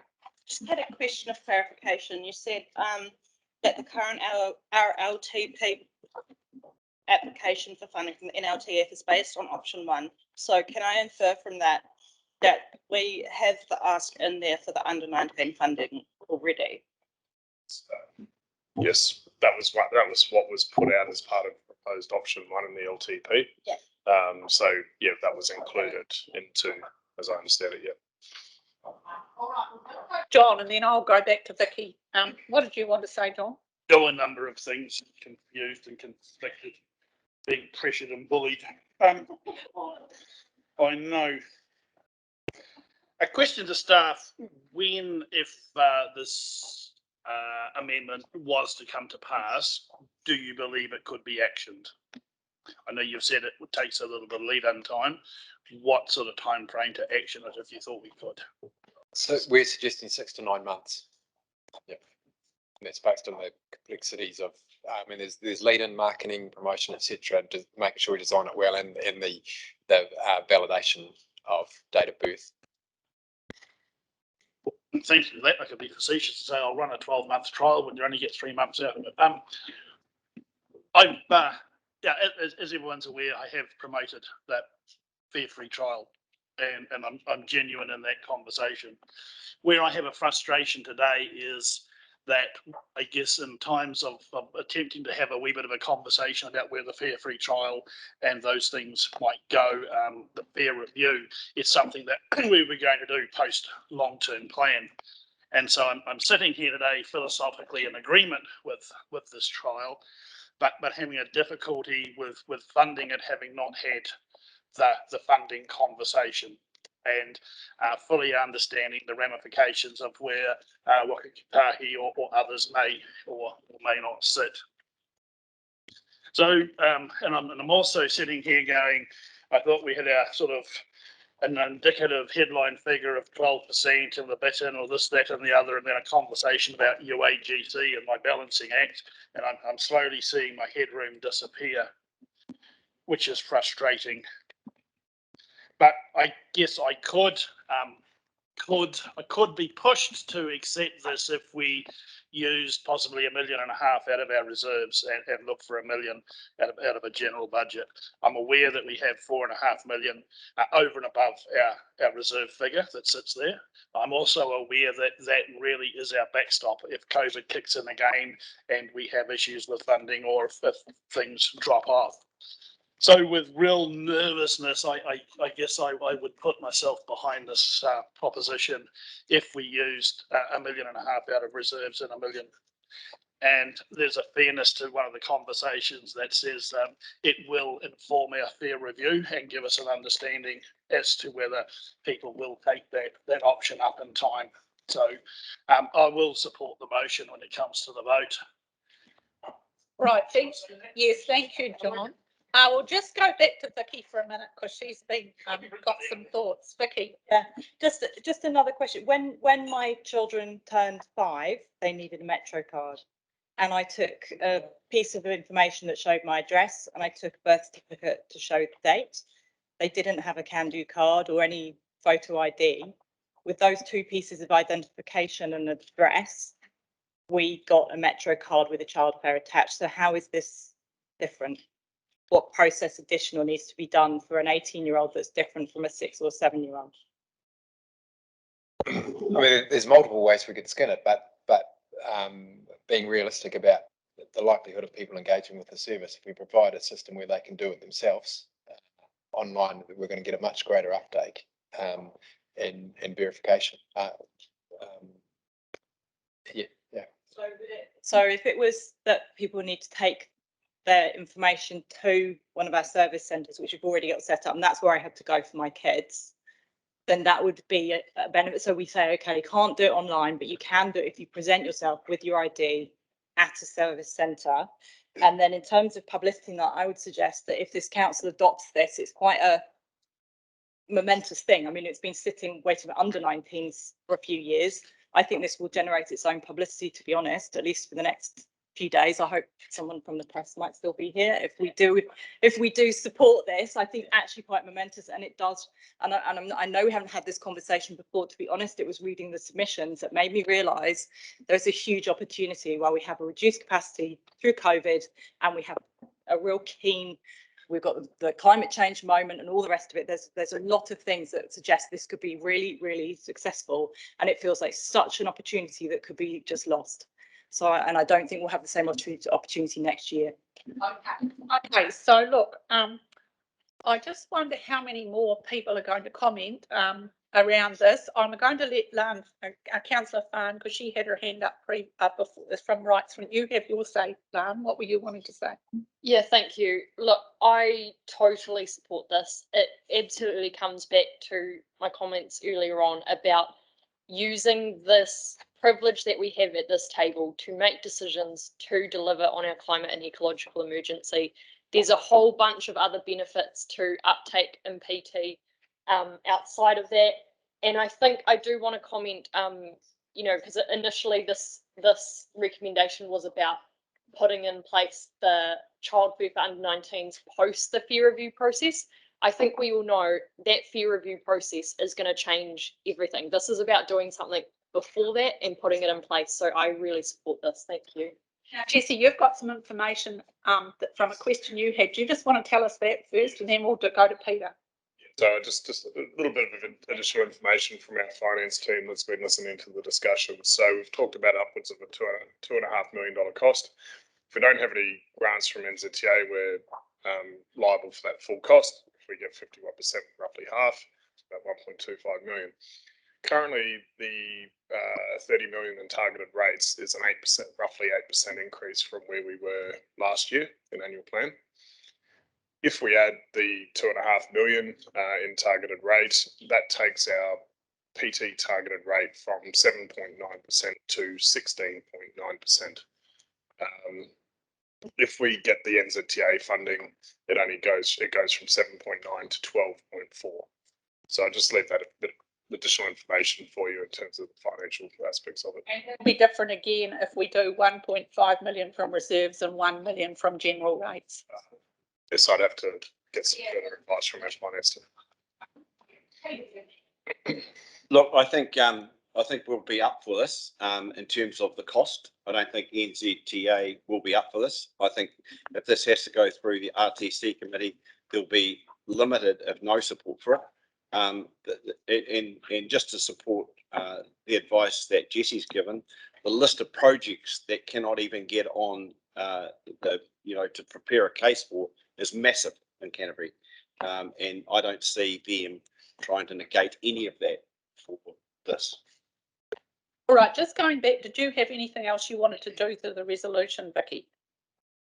I think I'm saying. Okay, all right. Who else?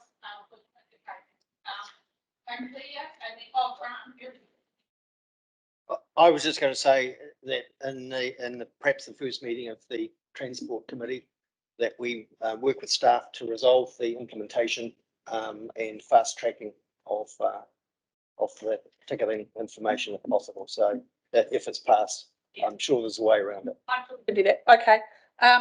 Claire, you're next. Look, I accept the concept, accept the idea. I don't believe that it went out and ratepayers have had the opportunity to actually consider this. And I can consider particularly the ratepayers of North Canterbury, who I'm representing here today. And we had a very strong submission from several of the community boards, particularly Kaipoi Woodend, I think it was. Shona came and presented to us, and also supported with around Mayor Dan from Waimak District Council, highlighting the total cost that went out in the consultation document for them of $155 per household. And it is a great jump from them. They had something like 24%, I think it was, if my memory serves me. Well, I stand to be corrected on those actual percentages, but a huge increase last year with the express services, which, to be fair, are going reasonably well out of Rangiora, and perhaps not so smart out of Kaipoi.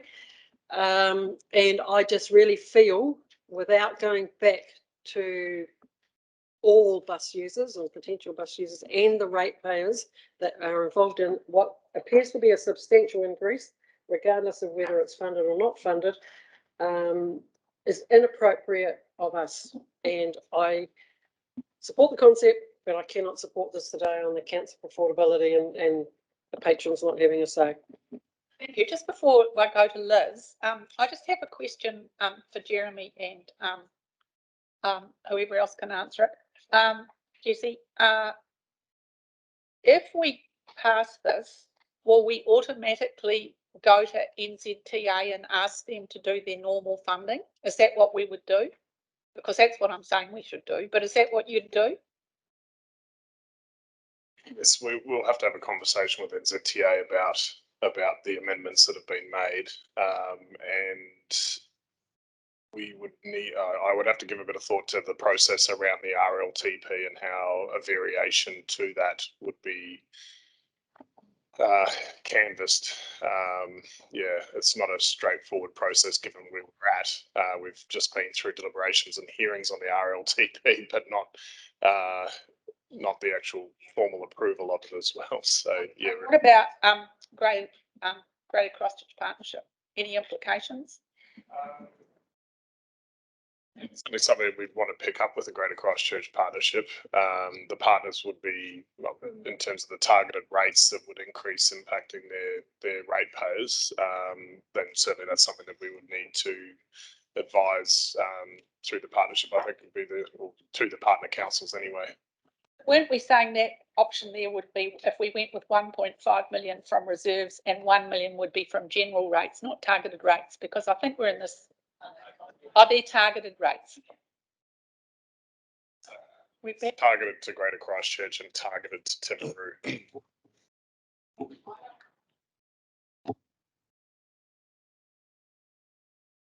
I'm just wondering, we just had this conversation before in relation to the Greater Christchurch Partnership in terms of not informing the partners about targeted rates. Is this a different conversation? It's a different topic, but the Public Transport Joint Committee that we have for Greater Christchurch is now being folded in under the Greater Christchurch Partnership. So normally these kind of things would have gone back through the PT Joint Committee. It is a decision for us as the Environment Canterbury running the bus service, but I think a courtesy to the partners would be to advise them of this change. okay, so do we need to have some words in there saying, discussion with Greater Christchurch, something like that, just acknowledging the partnership there as well? You could do. I'm sure it's captured in the minutes from today's meeting, and that would be an action that we can take as staff to raise this through the partnership with the partner councils. I'm just saying that because I know I don't believe it's business as usual in terms of the future of life on the planet, etc.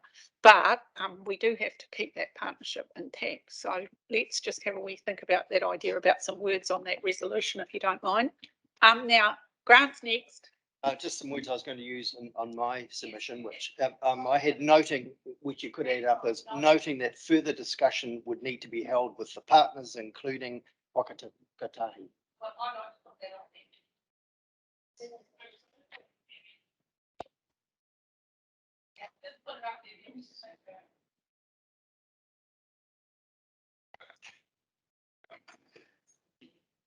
Okay, what do you think, Jesse? Is that crazy?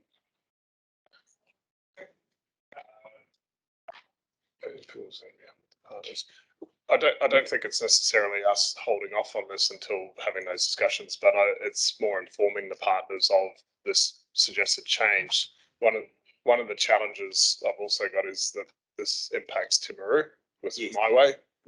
So it's under 19s to 25 across the board. So it's actually not just, I think. Oh, okay. Sorry. Yeah. Thank you for clearing that up. So that's cleared up. All right, good. So what we're going to do now is put this John, and then we're putting the resolution. I guess that only says from year one to be funded by adjusting the targeted public. Is there any appetite for the 1.5 million of reserves to be used? That's not. I'm going to ask people, shall we put that? John would like to propose a further. Oh, do you want to give us advice on it? Just two further points of information, I think, that would be helpful. The first one is from Timaru's perspective, this would impact the affordability of the My Way service quite significantly. Your decision to make, but I don't have the numbers on that, but it would impact the affordability of the My Way service. And the other point is that we would, and we can do this, but we'd need to reprioritise our resource as well the upcoming year. Right, with exception of Timaru, My Way. I don't know that we're going to have too much more discussion on this. I think we're going to put it, but is there any appetite, Vicky, for adding to it 1.5 million from reserves and 1 million from rates? Yeah, I would support that, and I do. Yeah, please.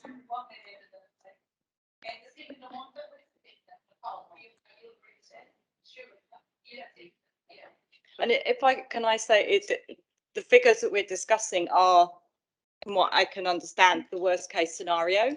If we get additional users through this process, they will be reducing that offset that we're needing to put in. So, you know, if we ended up with double passengers, we actually, it comes cost neutral.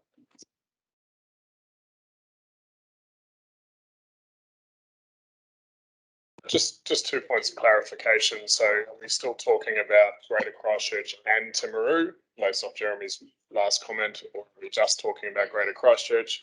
And secondly, I just wouldn't mind checking with our finance team about the PT, the availability of another $1.5 million of PT reserves. Stop a minute while you ask them. Do you want to ask them? What were you going to say, John? For me, if it really challenges the My Way program in Timaru, I would see Timaru taken out as in the interim and keep it as a Greater Christchurch. Well, there's no latency in My Way network like there is in the Greater Christchurch network. No spare capacity. Yeah. So, yeah. Yeah.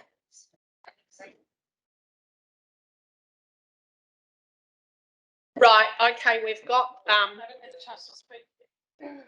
right, we're going to have, we could have had a lot of amendments to this, but because it's nearly 4 o'clock and we want to get on with this, I've let this happen. But formally, as Megan has just pointed out to me, we should have had amendments along the way to this. But anyway, we're doing it like this at the moment. We're going to have a chance for anybody else who wants to have a participation in the debate around this to speak now. Elizabeth, you've had your hand up for a while. Yep, so I would like to speak against this amendment, and I just want to point out I did not own a car for most of my life, so I spent most of my life catching the bus. The thing that determines catching the bus, if you look at the literature, is how long you have to wait for it, how fast it's going to be, whether it's going to get you there on time.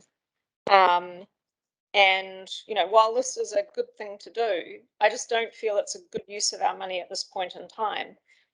We could be spending money on express buses, getting better routes, bus corridors, on, you know, My Way trial. To me, this expenditure is propping up a slow, inefficient system.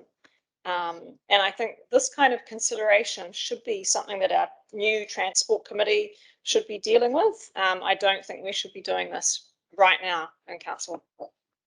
Thank you. Thank you, Elizabeth. Megan. Yeah, a bit like John, I'm a bit conflicted on this because my heart says one thing, my head says the other. I absolutely want to support this motion, 100%, really want to support it. But when I consider the affordability piece and I consider and I take that we need to be bold, and I'd like us to be bold and to tell central government, why don't you match us and be bold too? On the other hand, I think about the 48% of people who told us that neither option on our rates was affordable, and we're starting to creep closer to the option 2 option. I think about the fact that it's a targeted rate that we already proposed to increase by 8% as advised by staff, and we're now looking at increasing that by 16.9%. That will fall here. Most of the time I'm happy with letting that lie in terms of it being public transport, but as Claire said, we didn't go out and ask the question. We have the fair review process.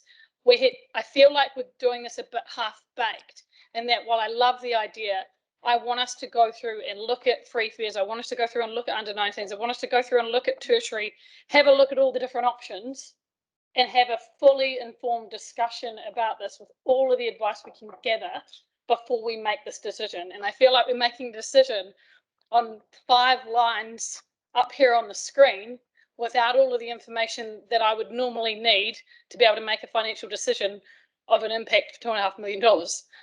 And so while I would love to support it, I just don't think that I can with the information that we have to hand in the way that this is carried out. And I look forward to having this discussion again when we go through the fair review process, and we can have it again next year. And I can't wait for that discussion if this fails, but it's just too much without the information at this point, and so late in the piece. Thank you. Jessie, did you have some more information you just want to give there? Just in terms of the public transport reserves, so using the 1.5 million by year 3, we would be below policy level in that respect. So yeah, so just that bit of information, additional information. So right, Nicole. Based on the evolution of the conversation, I'd like to withdraw myself as the mover of the substantive motion and the seconder of the amendment. All right, well, I'm looking for, you can't move yourself from the substantive motion, can you? I don't know if you can. I don't think I've ever had it. No, I don't think you can. You have to just front foot it. I don't think that's allowed. Just leave it there, and you have to vote against what you seconded. Can I just comment on seconding? Seconding is quite procedural.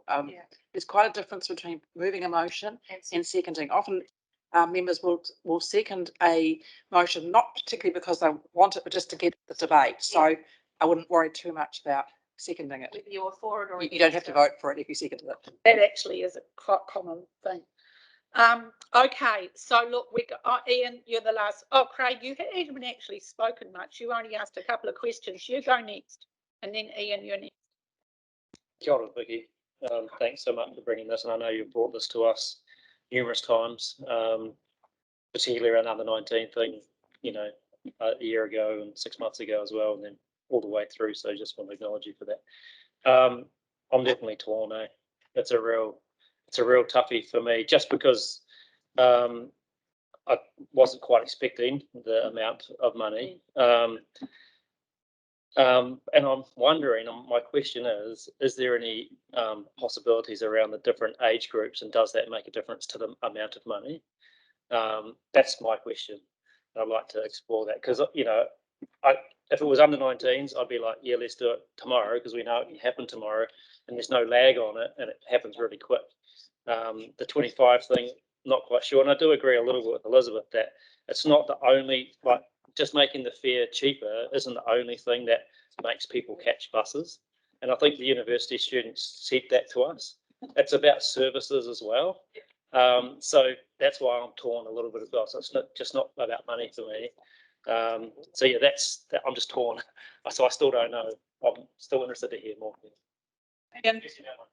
I suspect, Chairman, like you, I don't want to prolong this debate, but I am concerned about the suggestion that 1.5 million could come from public transport reserves for the issue that Jessie said. This looks, the way the motion is worded, it's an ongoing funding subsidy to people under 25. And it's not suggesting it's a trial. It says post the fair review process, we'll carry on doing this. And so actually taking money out of reserves on an ongoing basis when those reserves will run out quite rapidly, it seems to be particularly an irresponsible way of funding a proposal. Right, thank you, Ian. Now we're going to have a reply to Vicky.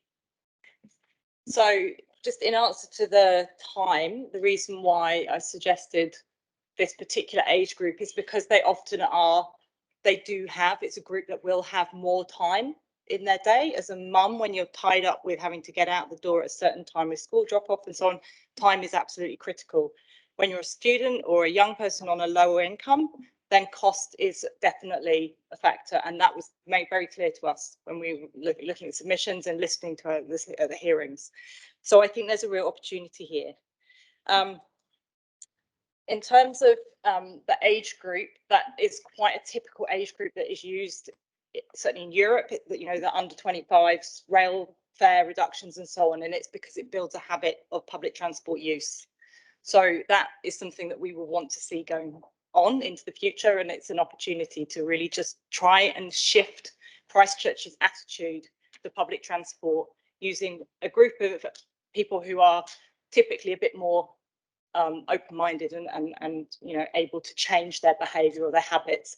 It aligns with, we've got the It's Time Canterbury campaign coming out in about a month's time, and it aligns well with that. It's good promotional time where we're talking about climate change and we're saying, hey, bus travel is one thing that we can do to really switch. So it's really, there's a number of things happening with this organisation that it ties in together with. Be happy to change the amendment if I'm able to at this point to say, you know, a 1-year trial, and then we can review, given that we've got, and we take out My Way, and which we have done actually. That's why I tried to try switch. So maybe we say a 1-year trial. And I would say as well that the other thing, some of the perks you get with the My Way card is that if you do 2 trips in a day, your other trips you do in the day become free. And if you use it 5 days in the week, your weekend travel becomes free. Now, young people may well do their trip to uni and back in the daytime, and then their evening travel, when they may want to go out for a drink or go into town for the evening, will then be free. So there are perks that perhaps as an older person don't make much sense, that is a real perk to this age group. So I think we've got some good possibilities to pitch this stuff. Now, we could look at going to say under 23s. So that covers the sort of 18, 19, 20, 21, the sort of 4 years of university. It's that, you know, the student ages, but if that would make a difference, particular difference for people, but certainly happy to go with the trial, a 1-year trial. Oh, well, I could be very lenient with the standing orders and let you put 1-year trial at the end. If you want to, the words 1-year trial for a 1-year trial. To me, because we've got the fair review, it naturally does have an end point. So it's not, you know, I don't see this as being, it's something we've got an opportunity to do a bit of testing essentially before actually then going into the fair review trial. And the fair review process is a natural stopping point. If this is successful, then it may well carry on through the fair review trial. With the fair review would propose that it carries on, or you may look for some alternative shifting to it, but it's got a natural end point with that piece of work. In my mind, that's what I saw. Thank you, Vicky. I'll just ask Jessie for one more comment and then we're biting the bullet. Just quickly talking while acknowledging what Councillor Southwest is saying. So this is the purpose of the fair trial, is to head us in this direction. So, and we have got funding in the budget in option 1 for this. At this stage, in terms of what fare structure that might specifically be, we haven't landed on that specifically yet, but potentially there might not be significant difference between what a child fare is to what the you know, a flat fare or some type of arrangement might be anyway. So we're already putting some money in the budget towards fair trial. So there is an opportunity maybe to post the fair trial that we look to implement this maybe through an annual plan process in year 2. And that also gives us the opportunity to look at the fair review process as well. So yeah, there's some options there, but not. Well, I tell you what, Jessie, that's good advice. And I feel that if somebody wishes to, after we've done this, they could. Oh, can they? No, they can't. No, I was making that up. Okay, this is getting bad. I'm putting it to the vote. All those in favour, please say aye. Those against, please say no. Okay, we'll have a show of hands. Who's for it? 1, 2, 3, 4, 5. I thought of it. It's, 1, yeah, let's see. 1, against, go against. 1, 2, 1, 2. Against. Who's against? 1, 1, 2, 6, 7. That's lost. It's not carried. No. So we return now to the substantive motion. Yes, the substantive motion. 10.3. John is moving that we actually go back to the substantive motion. Actually, we have a mover and a seconder. We've got a mover and a seconder. It was Nicole Marshall. Alan, moved by Alan and seconded by Nicole. All those in favour. Oh, you want to speak to it?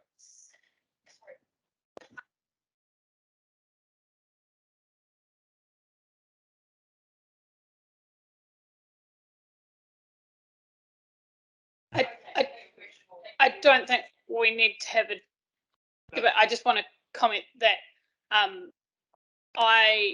if this fails, it's in year one, correct?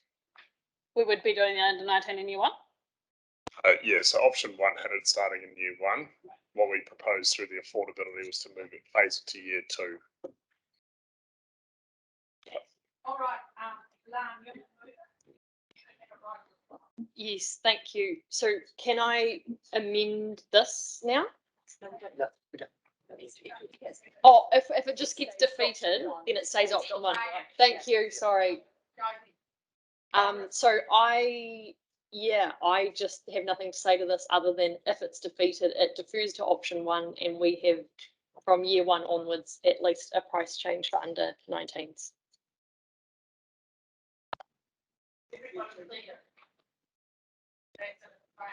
Okay, all those in favour, please say aye. All those against? No. Okay, hands up. All those in favour? 1, 2, 4. All those for? You mean against?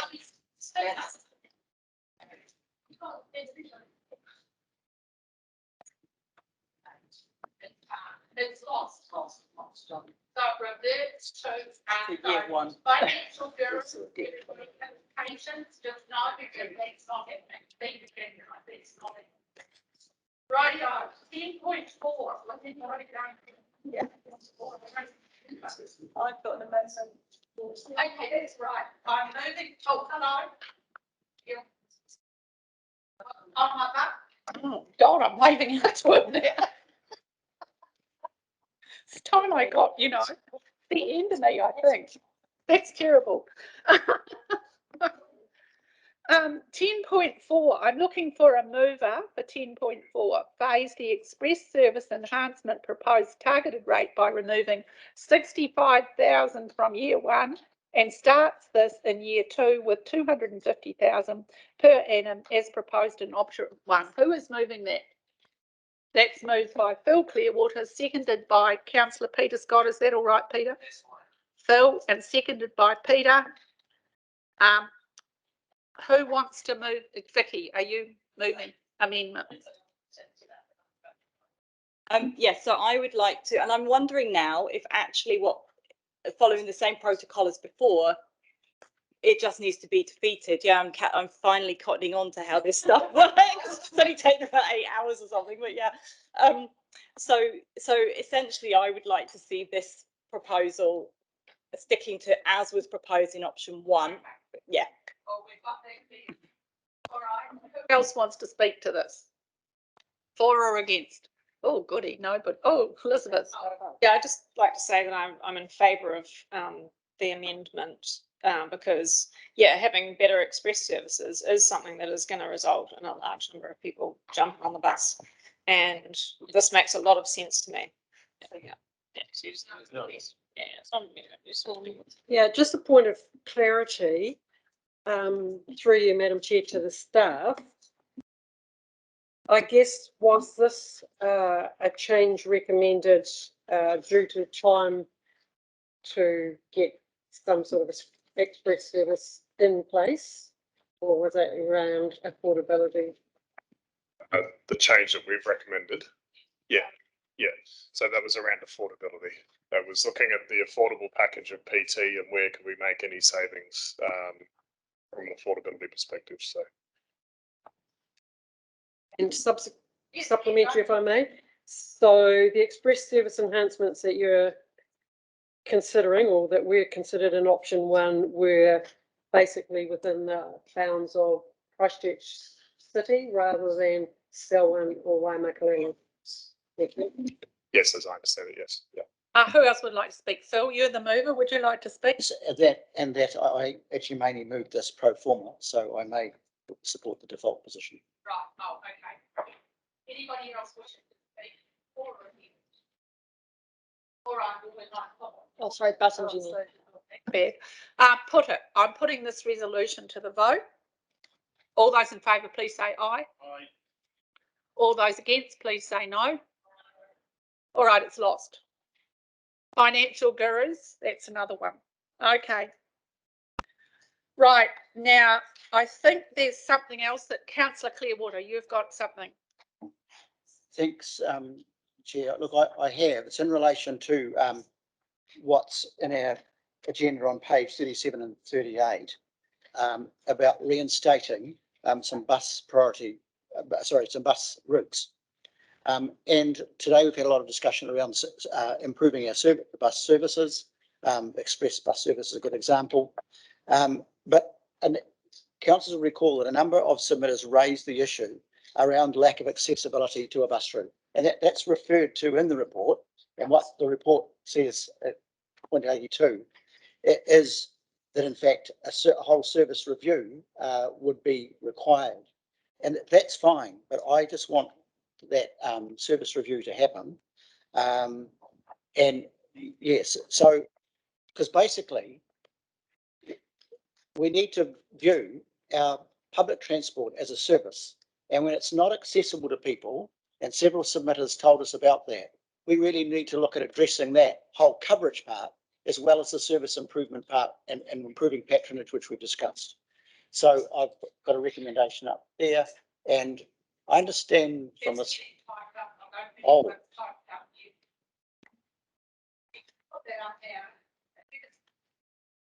Well, I'll read it out roughly, although I think I changed it last draft. So it's just that further to the current regional public transport plan, a service review be undertaken to investigate the public transport coverage of the areas in Christchurch City, particularly where public transport routes have been removed, namely Summerfield, Beckenham, Waltham, and the circular city route. And a clarification, Phil, did you want those routes that you just said put in the resolution too? No, you don't. You have to be in the resolution. And just my understanding is that this shouldn't cost anything because we're going to be doing it anyway. It's just to really get it up there. So we do it. I'm sure we will. But I mean, it just, I think we as a council need to respond to submitters.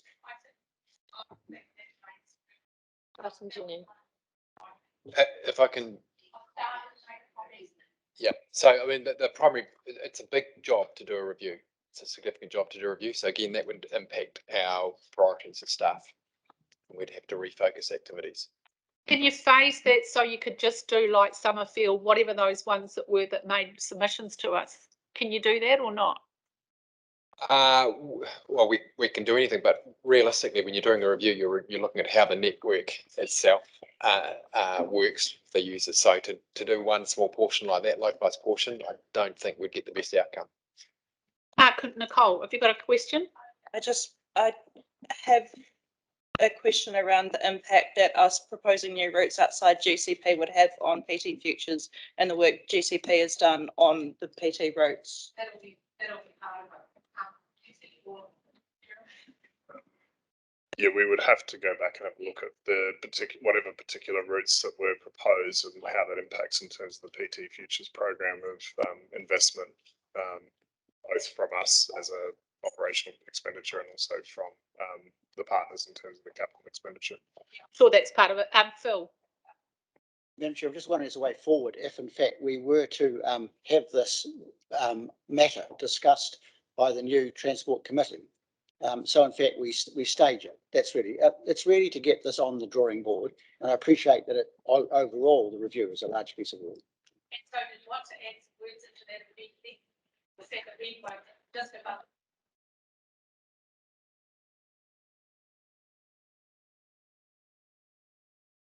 Added in something like that through the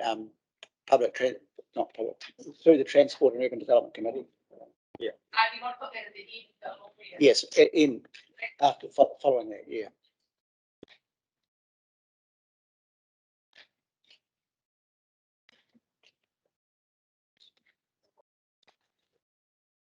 What do you think about that, GP?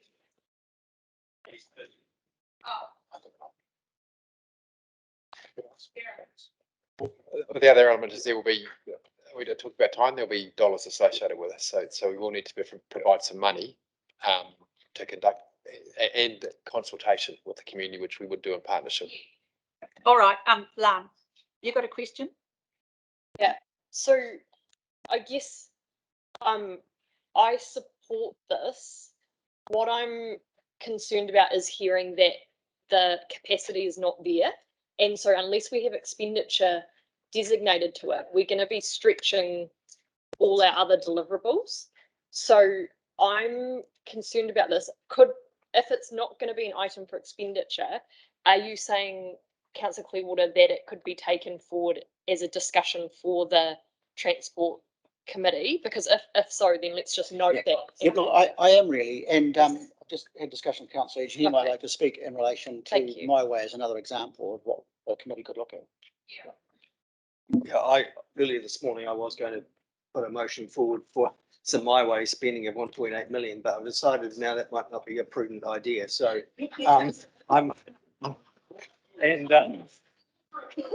and so with reference to the same 80.82 on the staff report, I'm wondering if when that discussion takes place through the committee, that we also bring in the idea of where would My Way small buses fit in terms of being able to deliver on perhaps on that coverage. So yeah, I suggest that I'd be very like this with the standing orders, and you want to add My Way into that resolution, and we'll treat it like that, and that'll help us with time. So where are we going to put those words?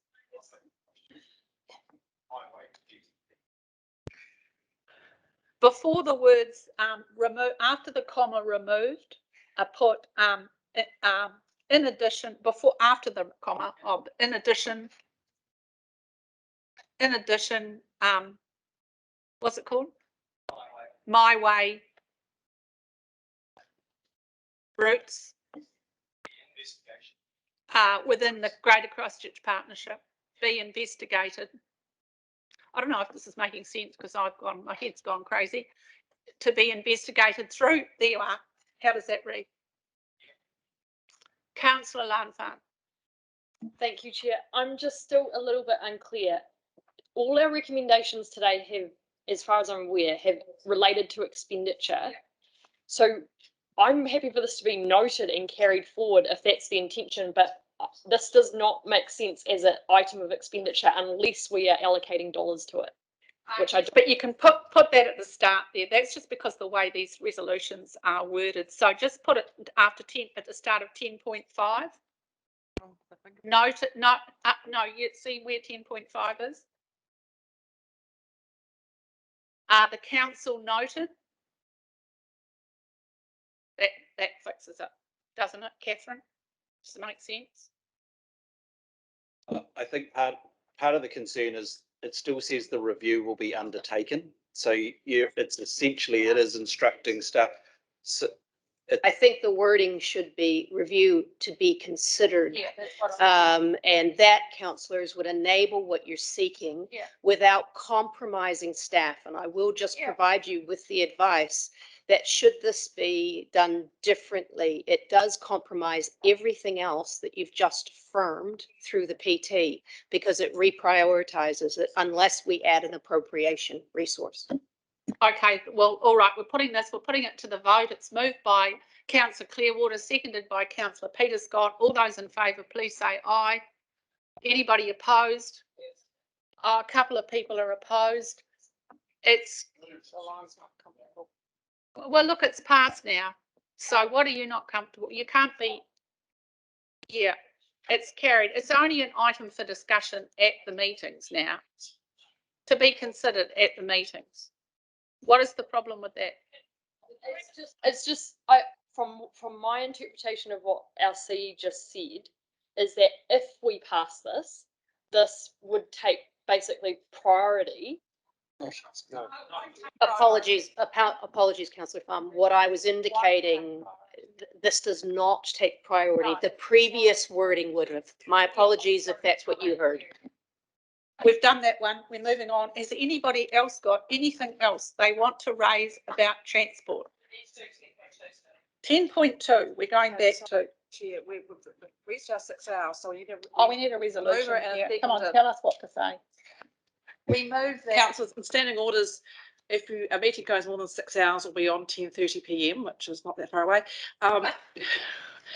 We need a resolution to continue. So we need a resolution to continue beyond 6 hours. Moved by Councillor John Sunkel, seconded by Councillor Peter Scott that we do that. All those in favour, please say aye. Anybody against? No, no, no amendments allowed. Till 5 o'clock. I will say till 6 o'clock. All those in favour, please say aye. Those against, nobody against, that's carried. Thank you much, Council Secretary. We're putting 10.2. Who's going to move it? Moved by Councillor Grant Edge, seconded by Councillor Peter Scott. Put to the public transport reserve the saving of ERA of 130,000. All those in favour, please say aye. Anyone against? Okay, it's carried. Right. I missed the second. Which bit? Who was the second? Sorry. Peter Scott. Sorry, thank you. All right, so has anybody got anything else? And what about the, hold on, and what about the levels of service? Is anybody going to say anything about that? All right, Jesse.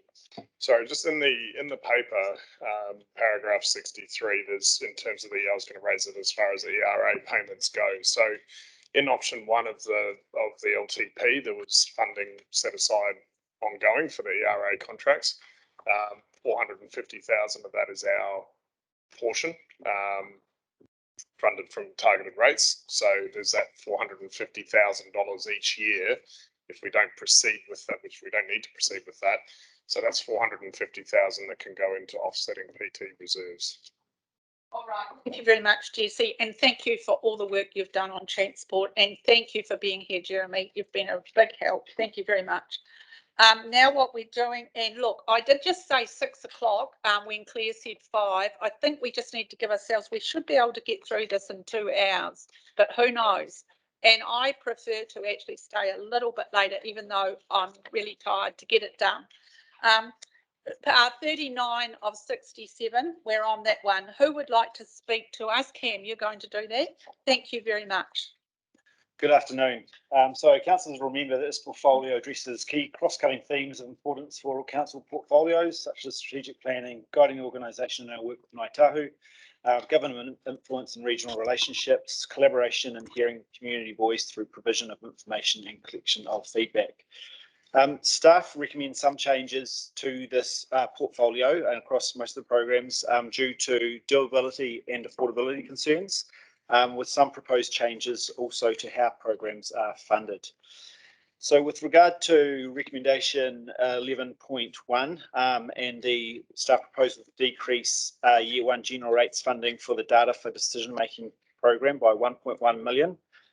Staff proposed this funding decrease through delaying new data initiatives to year 2 from a doability but also an affordability perspective. Part of this decrease also includes a cost neutral transfer of the water data program to the water and land portfolio, as was discussed earlier today. With regard to recommendations 11.2 and 11.6, there's a reallocation between these two portfolios of $100,000 staff proposed. And that's general year 1 general rate funding from the Tuia partnership, and so that's reflected in 11.6 through to the engagement and influence program. The change in program funding is due to some staff time reallocation between these two programs. It's also important to note the engagement and influence program includes funding for EnviroSchools and the establishment of a new contestable fund. With regard to recommendation 11.3, staff propose a decrease in year 1 general rates funding for the governance and advisory services program by 1.4 million.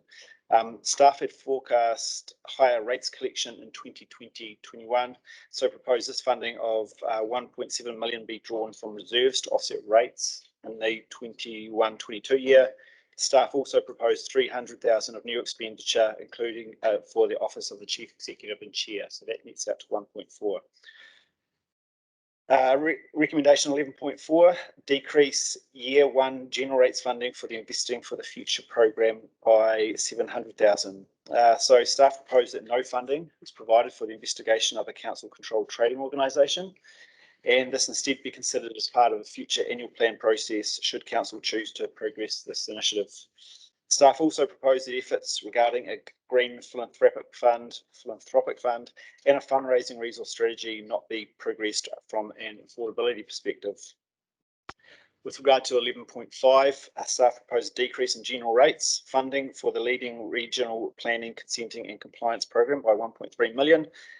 This proposed decrease is due to 1.5 million of additional rates forecast to be collected next year, and is partially offset by 200,000 for explicit inclusion of the Innovative Regulator initiative within this program. And then with regard to 7.6, that's the reallocation between it and recommendation 11.2. Thank you.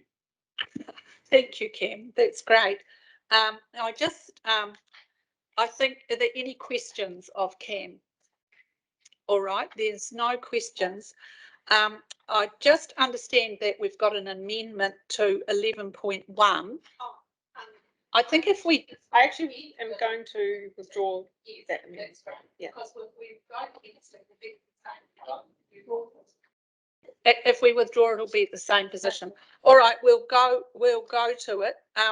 So we're on page 41 and we're on recommendation 11. And once again, we're directing staff, and the first one is 11.1, decrease year one general rates funding for the data for decision making program by 1.1 million. Who's going to move that? Moved by John Sunkel and seconded by Councillor Ian McKenzie. I understand you've got something you want to say on it. No, I've changed my position. I'm wavering at the moment. So, yeah.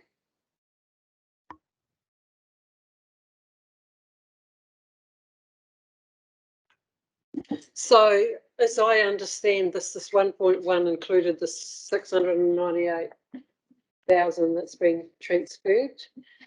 So therefore it's effectively, like, I mean, we've got to remember that we've actually transferred that to another portfolio, another program.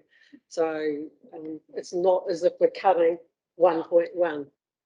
I just really want to make everybody understand that. Okay, does anybody else want to make a comment about that? Councillor Scott. I think this is one of the things that we've had really very clear advice on, so I don't think there's any debate needed around this actually. I'm going to put it to the vote. All those in favour, please say aye. Aye. Anyone against?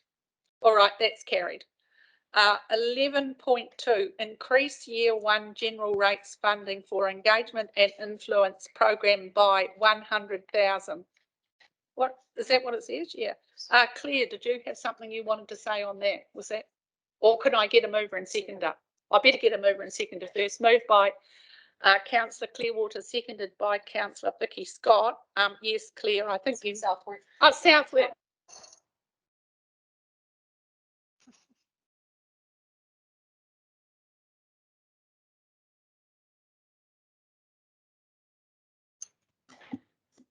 You've got a first mover and a second? Yep. Yep. Okay.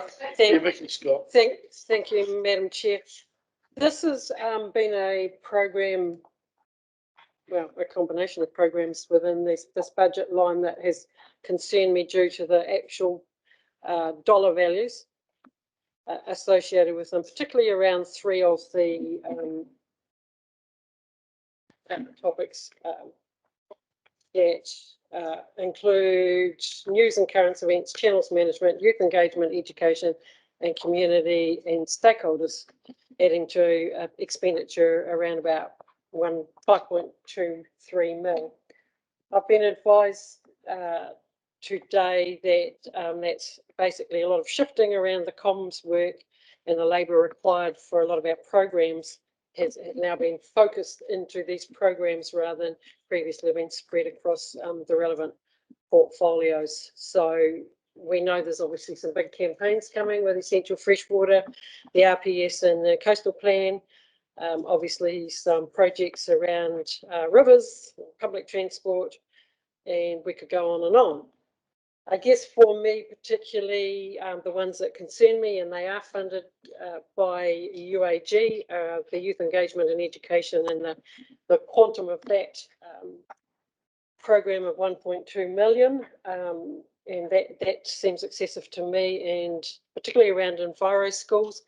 I agree with the concept of enviro schools, but I do note that central government does provide a climate program in the school curriculum, and I'm just wondering why the government is not picking up this sort of work.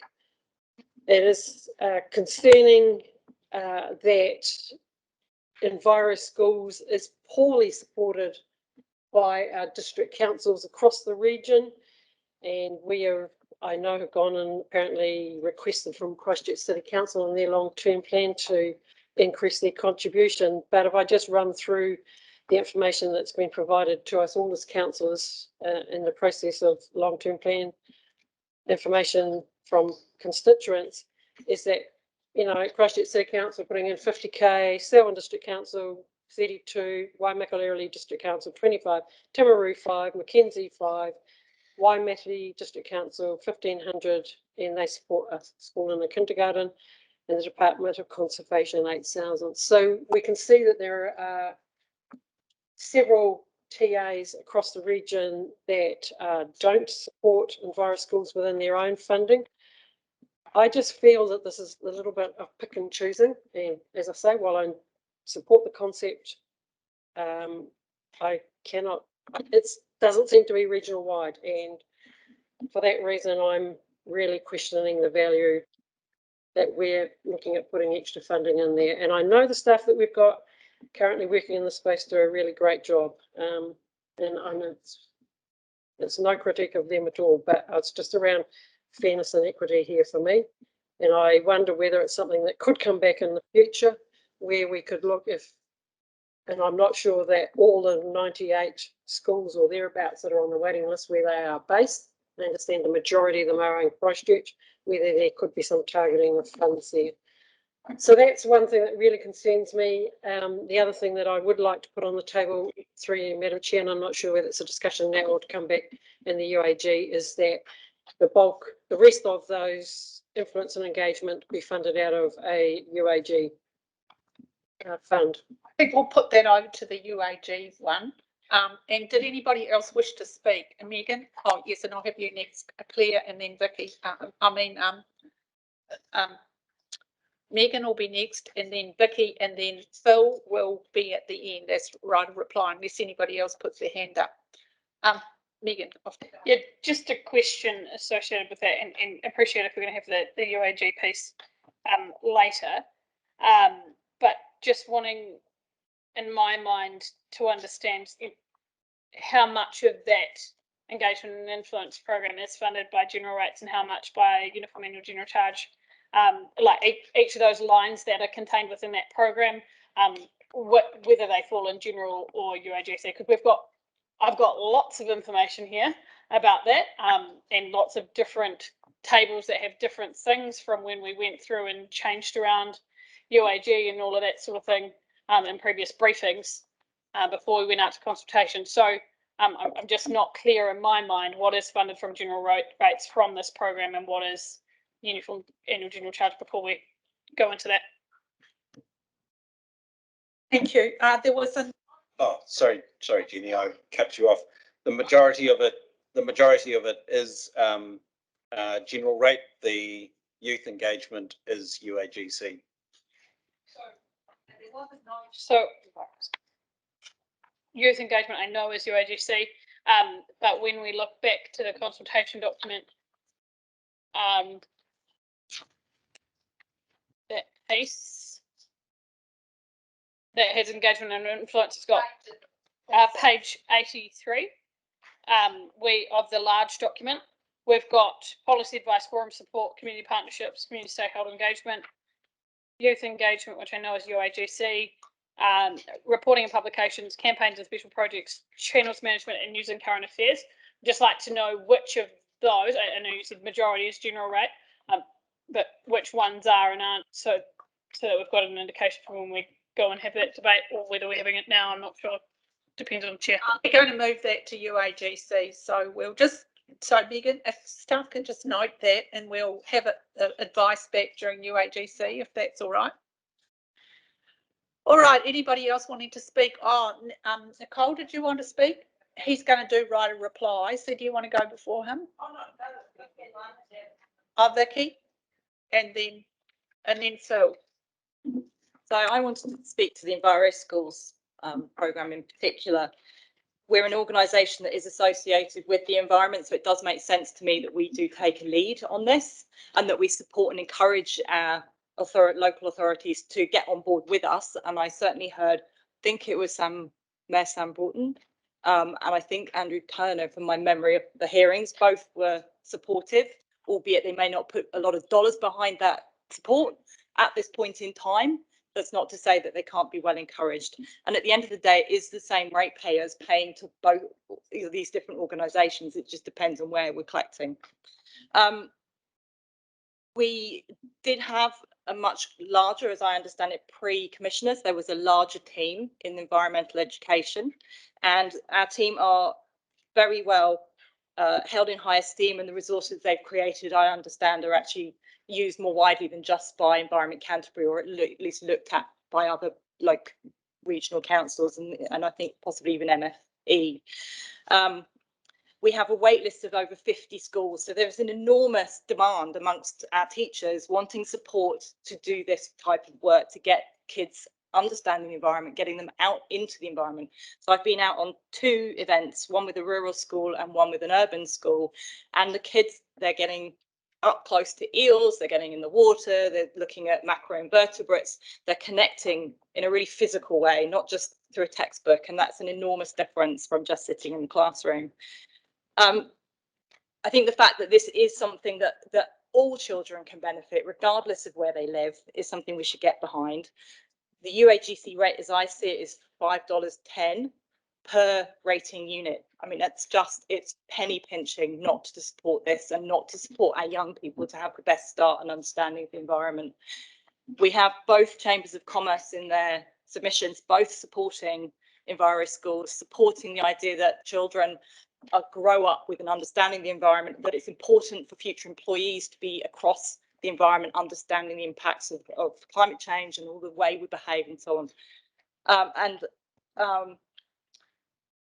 To me, we have a planet that is and even a locality, our region needs tender loving care. This is providing our children with the ability to do that. We're not leaving them with the best state of environment. Let's at least give them the tools to fix it up. That's mine. Thank you, Vicky. We do have Nicole and Ian. No, you don't want to. Ian, you're wanting to speak. Phil, if you want the right reply, I'll let Ian go next. Well, thank you, Madam Chair.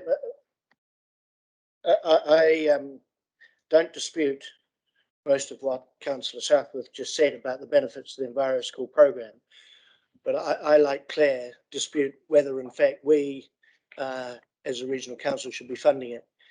And I acknowledge that we have been funding it, but it seems to me there are plenty of programs that a regional council might effectively start and support, and then if those programs have got merit, they should be picked up by the people who should be funding it. And the people who should be funding any programs in any school is Ministry for the Environment, Ministry for the Education. And in this case, if we are to continue to fund Enviro schools, my view is that we should be looking for equal contributions from the Ministry for Education, and at least equal contributions from the TAs that want the program in their areas. And for our ratepayers to continue to fund this seems to be inappropriate.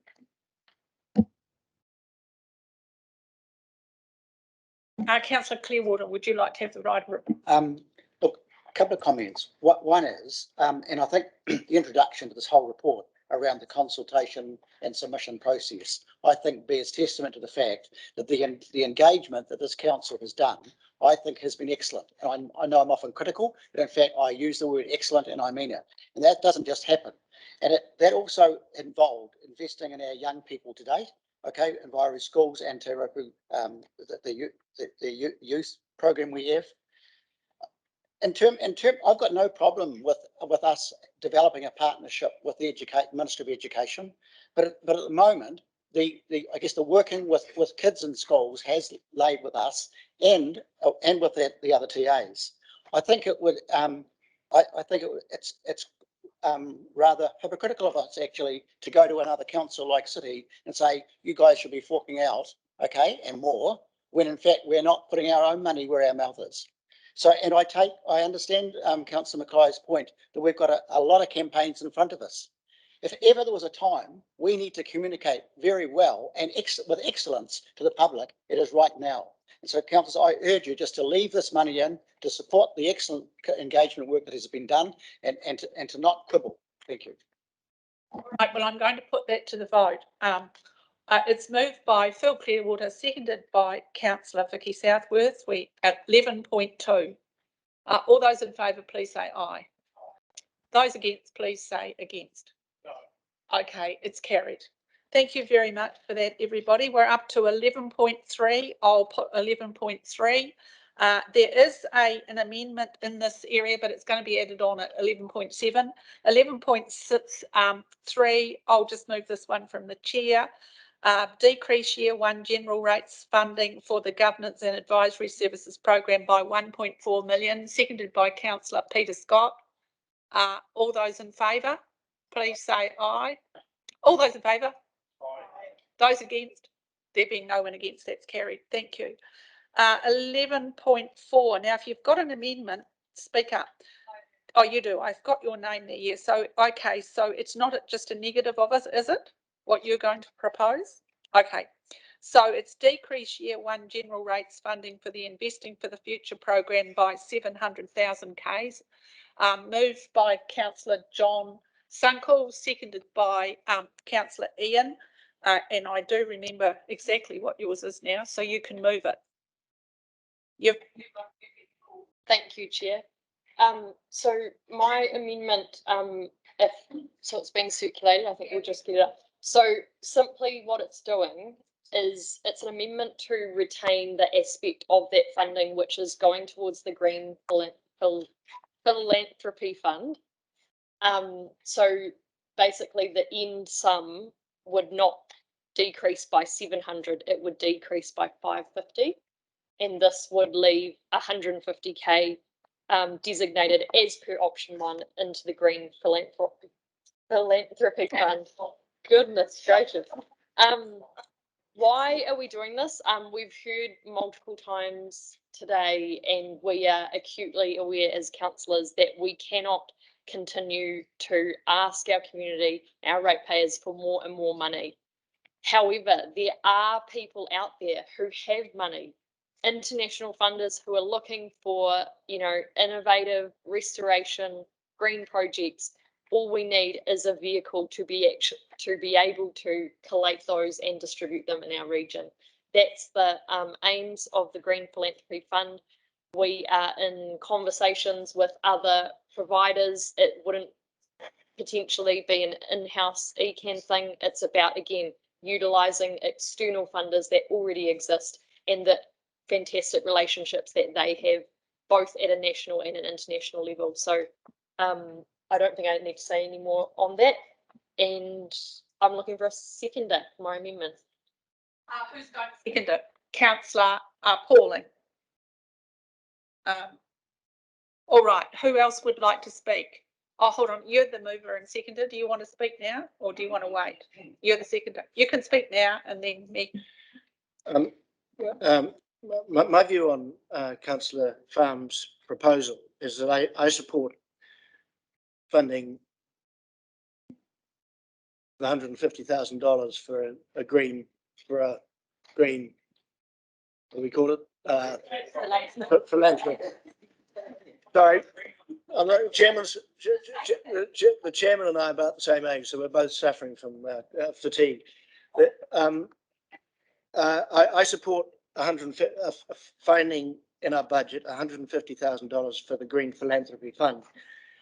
I would propose and favour that, in fact, the money we voted back in the biodiversity portfolio in May Ururako, and there was a proportion of that left over from the staff proposals, that should be used to seed as a first instance to put across to the appropriate, whether it's the Green Christchurch Foundation, in the hope that if they can raise the monies, then in fact it's sitting in the right portfolio in terms of funding projects that we've already labelled as needing funding. So I support the concept of Lan's proposal, but not out of this fund. So I support this recommendation as it stands and take the 150 grand out of the other bit. Thank you, councillor. Councillor Clare and then councillor Hands. Yeah, so just adding to that, and I agree. So I agree with Lan's proposal, but I'm thinking along the same lines as Councillor Mackenzie, that I'm wondering whether this is the right place to have it. And the reason that I'm particularly keen to not see it come out of this is that we haven't actually made a decision around a green fund or a philanthropic thing. I think that there has obviously been support and submissions, and there may well be support around the table. So I don't think that that's probably in question, but I'm tending to go with the option that Councillor Mackenzie has put on the table of perhaps having this as a way forward using the funds that are currently unallocated. And if that was okay for the mover to consider, I'd like that to be considered. I'd like to ask the mover. Can I respond to Ian, to Councillor Mackenzie first? Because yeah, look, I totally agree. I think that could be in line, and I've looked for a nod from our Mayor Rurako lead, Councillor Pauling. I'm happy to have that funding from Mayor Rurako directed towards this establishment of the fund. I'm just wondering, because this is in a separate portfolio, do we just need some staff advice about how we do that? We can just move it across, can't we? Go on, say yes. Yeah, I'm assuming there can be a move across. There's one thing for consideration here is because, like Councillor Farm said, this is moving to regional leadership, looks over all portfolios. This is taking money from the biodiversity and biosecurity portfolio. So councillors might want to consider whether there's, whether it's still ring fenced from a biodiversity and biosecurity perspective, or whether it could be used for any purpose within the Green Philanthropy Fund. So I'm, in terms of a green, so do you mean like, for example, low emissions, which is not nature-based related? Yeah. God. No, I mean, no, I don't think in that case that does make sense. I can agree. Okay, John. So the foundation of the fund, sorry, Frog, would have very clear guidelines as to what that money would be utilised for and expenditure. And in all the conversations I've been part of, it was around green initiatives and planting and trees. So I think the issue we have is we haven't signed off on what we want to do, but the indication would be very clear that this is people investing for plants and trees in the ground. Look, Ian, you've had a say. Anybody? Peter, you want to say something? Well, hurry. Simply is that I think John's right, that what I'm suggesting, and I think that makes it acceptable, I suspect, to Councillor Pauling, is that this is a, perhaps a one-off initiative, that this money comes out of the Mayor Rurako, because as that develops, then it might need more of its own funding itself going forward. And I think that was the implication of the vote we had earlier today. And so I'm just saying, in the first instance, we take that money out of that pond to shift it to the Christchurch Foundation, to give them the chance to see what they can bring, and their response to, and it would in the first instance be biodiversity initiatives rather than other green philanthropy. I think if we then decide that that's got potential, then you might expand it and take it out of this bundle rather than the other bundle. Okay, thank you, Ian. Councillor Scott, could Look, this isn't a substantial amount of money, but I'm just wondering about the risk around this. And there was mention of that. I understand Councillor Sunkle putting his best endeavours forward with his park committee in terms of how we protect this, but there is still risk there. So I am concerned about the oversight of this you can shuffle it from wherever you like, but if we're going to risk it, are we prepared to risk taxpayers' money or ratepayers' money on something that may not have a payback? Councillor Hans, haven't you already said something? No. Oh, you were next. You skipped me out. No, so I had intended to add this in as an 11.7 or 11.8 at the end of this, that we transfer 150,000 from the Mirurako to fund the Green Philanthropy investigation. It will fund, as Ian said. For me, it's rather than adding another 150k to the budget, we've added that million into Mirurako in that first year. We've allocated 400,000 to the project management, 400,000 to QE2. There's 200 left over. Take 150 from it, put it to Green Philanthropy. If there's a possibility of raising some other funds that helps us do biodiversity investment in the future, I think that's great. But for me, it's about transferring the money rather than adding more in, and that's why Ian's done what he's sought to do, and I just like councillors to consider that. Thank you. I'd like to finish off now hearing from Grant. Craig, have you spoken? Well, one of you has to go last. Which one? She's the mover, isn't she? You go next. Kia ora, Councillor Mackenzie. Yeah, I really support, as the seconder of the motion, adding that in. And for me, I've been thinking about the submissions that we got from lots of people that said they'd be willing to contribute more. And so I'm really interested in going there and seeing what we can do, not just from our own residents, of course, but from potentially corporates, maybe even overseas. So that's the potential that this has. And of course, you know, this morning we talked about Mirurako. It was a big deal. But of course, in future years, we know there's more money to be added there, but maybe, just maybe, it can come from this. And I'm willing to, in response to Peter's regard, because we don't have any assets of our own, to go there. So yeah, I totally support this, and hopefully it succeeds. Thank you, Craig. We're having the final reply now from Councillor Lan Fan. Yeah, thank you. Yeah, I just want to address the conversation around the council controlled trading organisation, that they haven't made decisions. I think when we were first discussing this, it was actually a conversation that the Green Fund is a standalone thing by itself and it doesn't impact the CCTO. So I think the good ideas there. I'm comfortable with the Mirurako funds transferring to here. I'm not clear about how we do that, but I do want to flag, I'm not comfortable with us coming out with a fund that then is changed. So I guess I just want to, like, I don't want the Christchurch Foundation to, or whoever provider would be involved there, to just be given sort of direction that then we will relook at it, and you know, I don't think that's clear at all. So if there's a way we can work this, and I don't know what it is, so looking forward to staff advice, then let's do that. Okay, so will we pass this? Is that what we're going to do, or do we need staff advice before that? Right. Can we just have a timeout? Yes, we because can. There's a couple of complications here. We're resuming the conversation at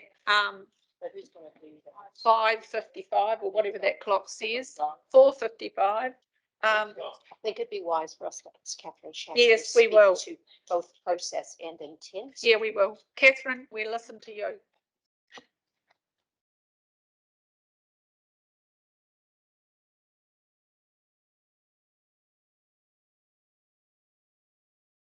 Kia ora tautau, kata. Oh. Good evening, everybody. My suggestion is, and I think this reflects the desire around the table, that there be a trade-off here essentially between the Investing for the Future programme and the Mirurako and a possible green fund. That instead of increasing money, which is the effect of the proposed amendment, there be money that's already been allocated by you in the Mauri Rako resolution sometime earlier to a possible green fund. The council has not yet resolved that it wants to implement a green fund.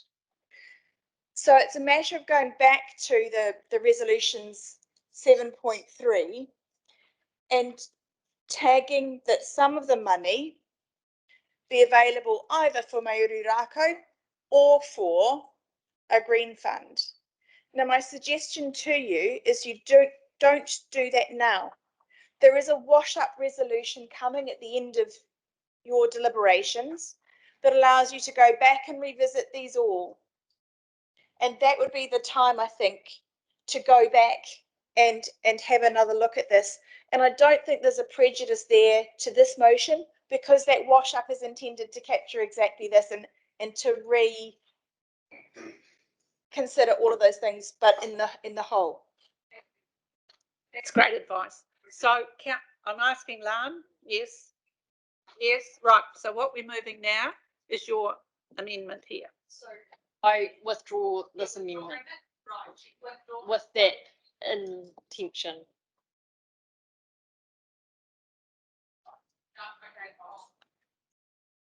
Oh, okay, sorry. Withdraw. All right, we're proceeding.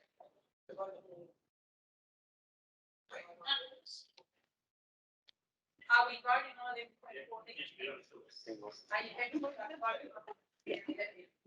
All right, the substantive motion, which was moved by John Sunkel and seconded by Ian Mackenzie. All those in favour, please say aye. Anyone against? No, it's carried. 11.5, decreased general rates funding for the leading regional planning consenting and compliance program by 1.3 million. I'm moving it, seconded by Councillor Peter Scott. Anyone wish to speak to it? Okay, who's in favour? Everyone in favour, please say aye. Anybody against? No, that's carried. 11.6. I'll move it. Decrease year one general rates funding for the two-year partnership program by 100,000 K. Seconded by Councillor Grant Edge.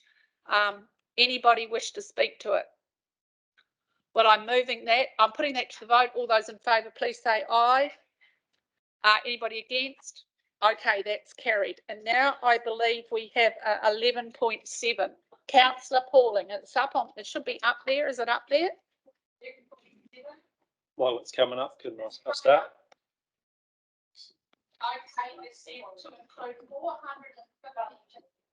It says to include 450,000 of funding for year 1, 2 and 3 to respond to better management and monitor dust issues in Christchurch. Moved by Councillor Craig Pauling, seconded by Councillor Elizabeth Mackenzie.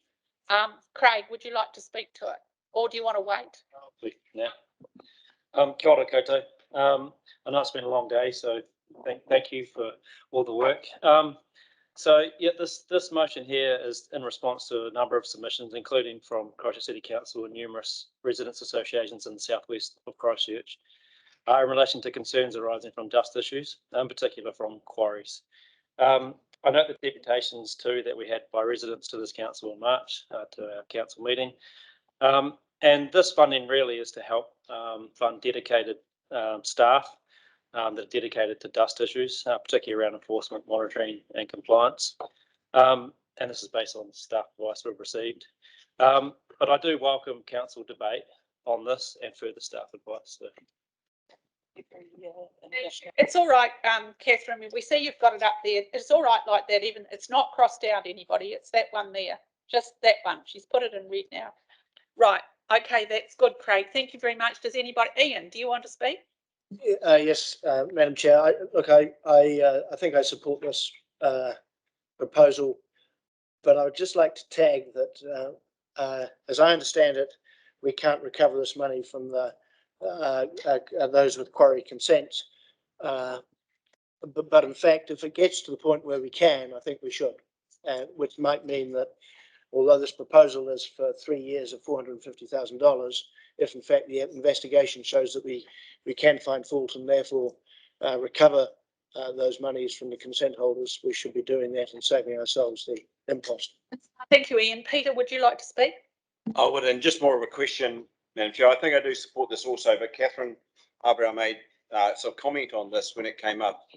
And I would ask if we could get Catherine to comment on that at all, because I think there's a leverage position you were saying here in terms of this funding.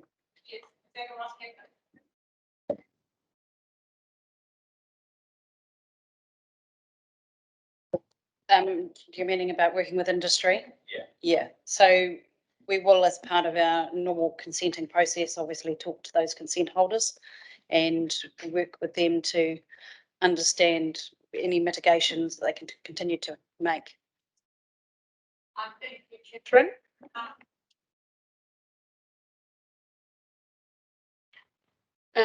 Yep, so I'll just speak very briefly as seconder. I just think that we do need to invest in this area, mainly because there's a lot of uncertainty around the impacts of ultrafine silica on the lungs.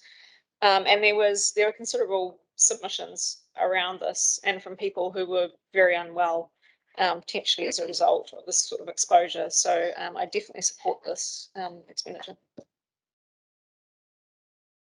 I speak against it, and just as there are those who have a real issue with the silica, all the medical advice that we have had to date and the advice we have out of Australia is to the contrary as to the effect.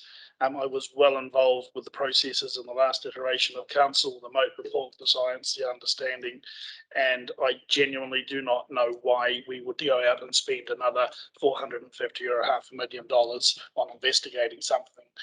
It's to me like, yes, we know there's dust, but what are we going to find for another $500,000? Thank you. Does anybody else wish to speak? Or Craig, would you want? I know you've already spoken. Who was the seconder again? That was you. Oh, you've spoken. All right, I'm going to put this to the vote. All those in favour, please say aye. Who's against? No. 2 people against. It's carried. All right, that's carried. Thank you, everybody. Has anybody got anything about those levels of services on that page 41? All right, so no more things. Craig, what would you like to say? One more note, and it's about clause 91 in our report, and that this is in relation to the airport contours, so another sort of constituency matter.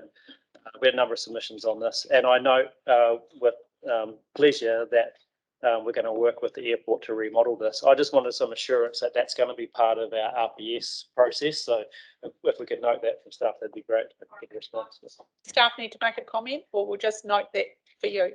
Let the staff give the assurance. I think that's what the council is asking for. Yeah, I can quickly talk to that one. Yes, we can give you assurance. A request we made to the airport once the LTP has been adopted, as funding is required from the proposed 2021-2022 regional policy statement review budget to peer review the contours that the airport produces. Thank you very much. That's good.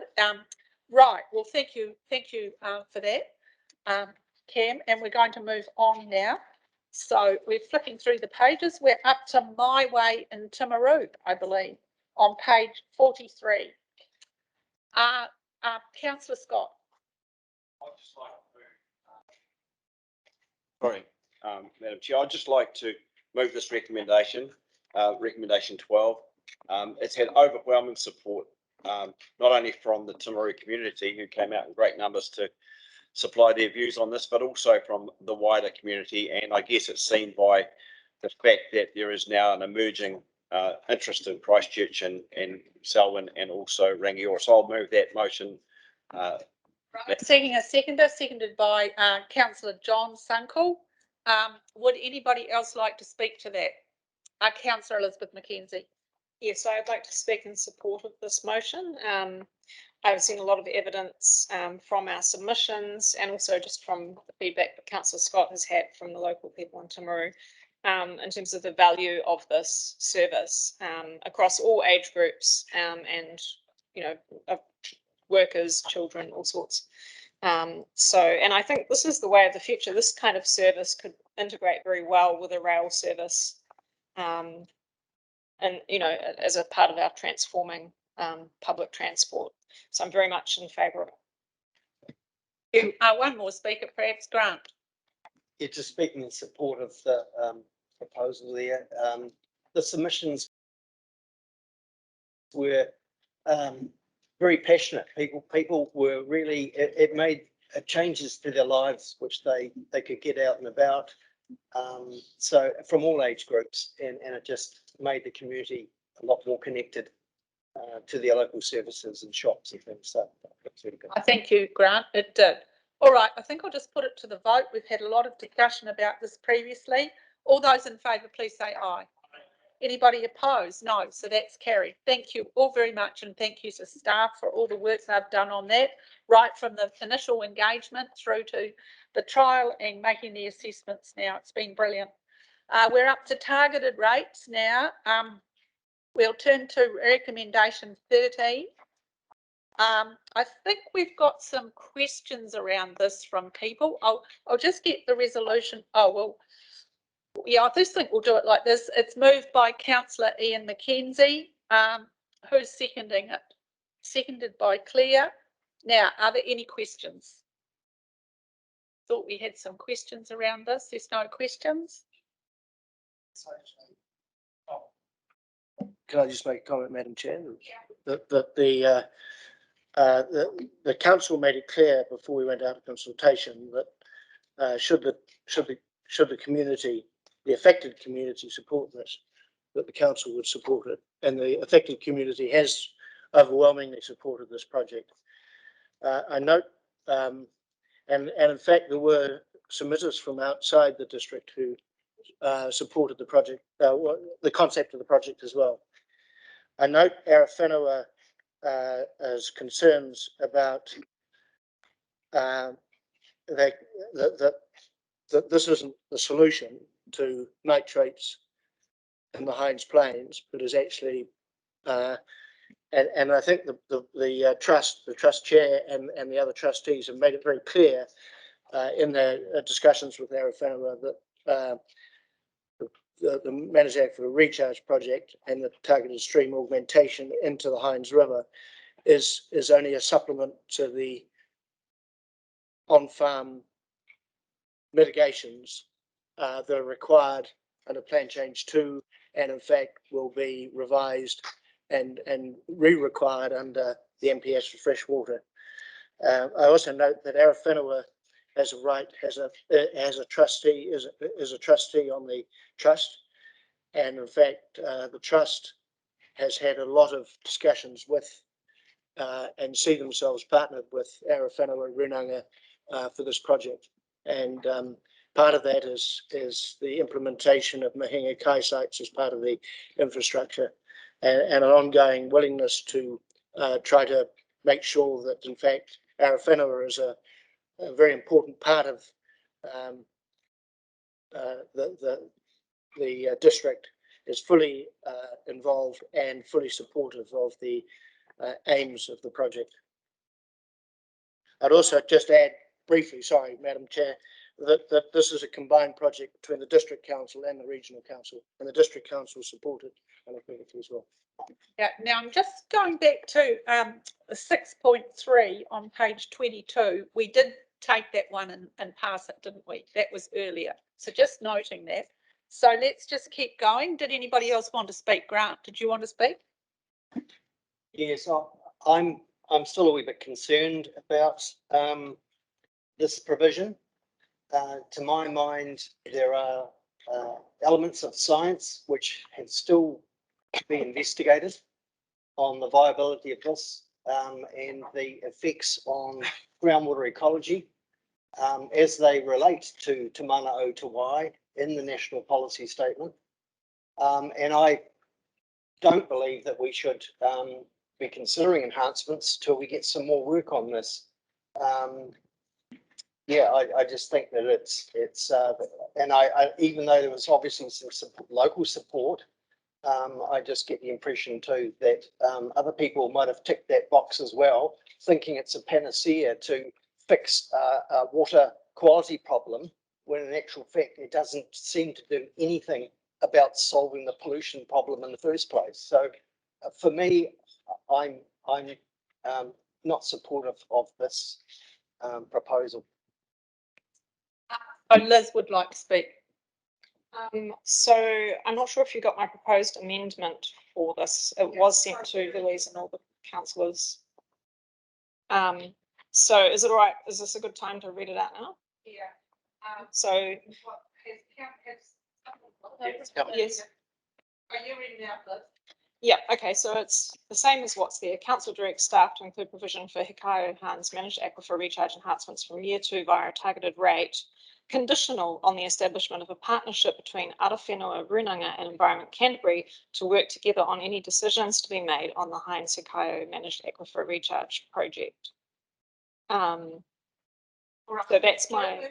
As an amendment, have we got a seconder for that amendment? Second, moved by Liz, seconded by Grant. Yes, you can speak to it.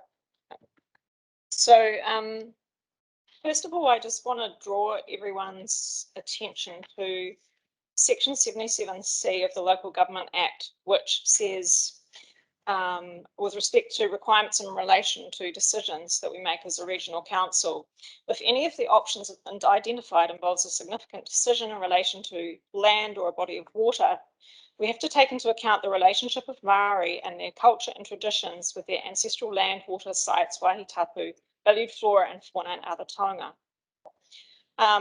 So Arowhenua made a submission in relation to the managed aquifer recharge.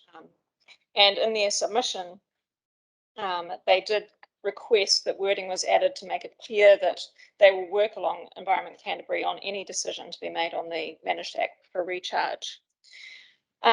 Councillor Ian Mackenzie made the point that there is an Arowhenua representative on the Hines Hikaio managed aquifer recharge trust. However, the person, Michael McMillan, I spoke to Aoraki Environmental, which is the Arowhenua consultancy, and they say that he has reservations about being on the trust.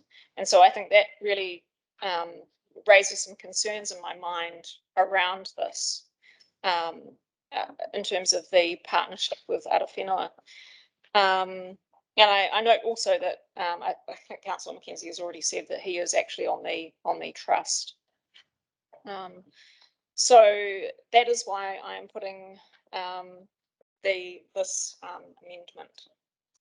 Thank you, Liz. I'll just note that Councillor Ian Mackenzie is the ECAN representative on the trust. We voted him on in this term, earlier on in this term, right near the start.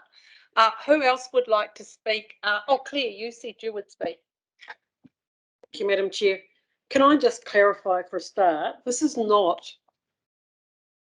Hikia Hines Ma is not an ECAN. It's not an ECAN project. It was in the early stages. We were involved. As I understand it, it is not an ECAN project. We are merely going out and collecting funds on behalf of a group of people in the Hines Hikia area for expenditure on this project trial. Yeah, that is correct. Perhaps the only complication to that is, well, it's not a complication, but ECAN is the project manager and is paid accordingly to be the project manager. So given that, I don't believe the amendment as written up there is correct. I do not see how we can direct a partnership between people on a project which we actually have only got a project manager role in. And it's about funds and expenditure, and we're collecting them on behalf of another group of people. And while the microphone's there, I will agree with that as well.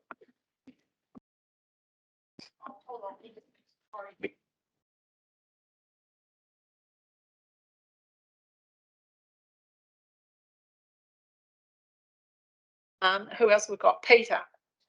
I think we might have you first, Peter, if you other two don't mind. Peter, you go first. Mine's just a question really, and in terms of this activity in this area is covered by a consent, a discharge consent to groundwater.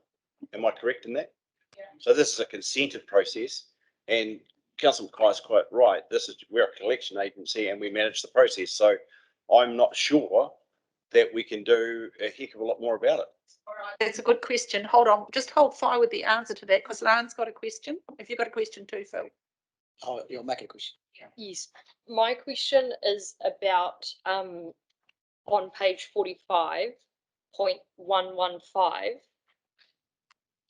when it talks about the recommendation that we provide for the targeted rate in year 2, noting this will be provisional on further engagement with Arawhenua and analysis of the role of a range of non-statutory initiatives, including MA, to support the achievement of the new freshwater quality standards.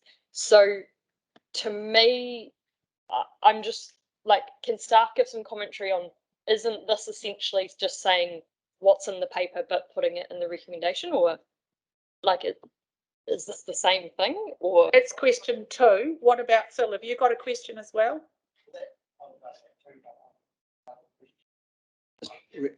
Separate. Well, it's really around operation sort of view of our involvement just from start. Because if I hear it correctly, we provide a project management for this, so we must have a role in terms of as government. So.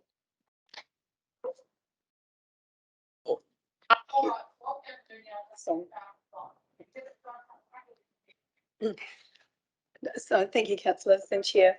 So I'll perhaps respond to Councillor Clearwater's question first around the relationship of Environment Canterbury to this Hikio Hines Mā project. That is not straightforward. So I've just got some notes here which I'll just relay to you to make sure I convey this accurately. The Hikio Hines Mā project has been funded through a mix of local rates and provincial growth fund funding from central government. The provincial growth fund funding was secured by the Hikio Hines Water Enhancement Trust. So the ownership of the assets sits with the trust. Environment Canterbury is supporting this by providing debt funding, which is being recouped through the targeted rate, which is the subject of this discussion.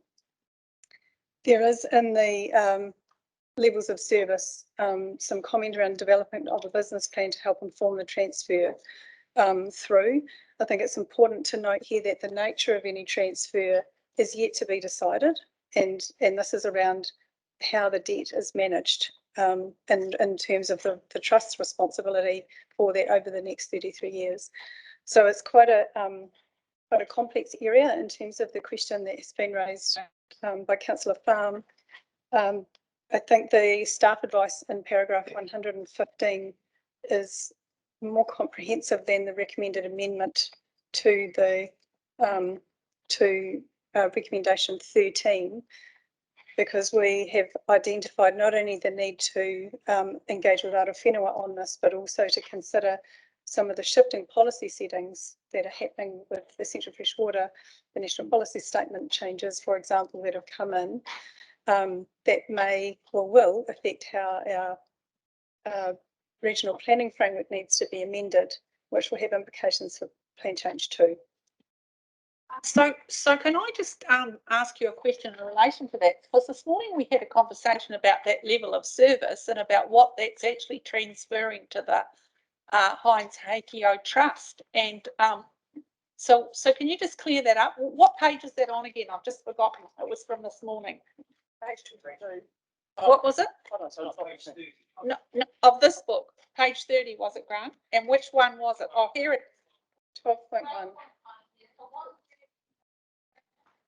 So to date, the MA project is and continues to be a trial, and so the trial will be concluding within year 1, and then there's an opportunity to, as we've outlined in the level of service, to consider a business case for this to move beyond a trial into a fully fledged, more wider catchment-based focused project.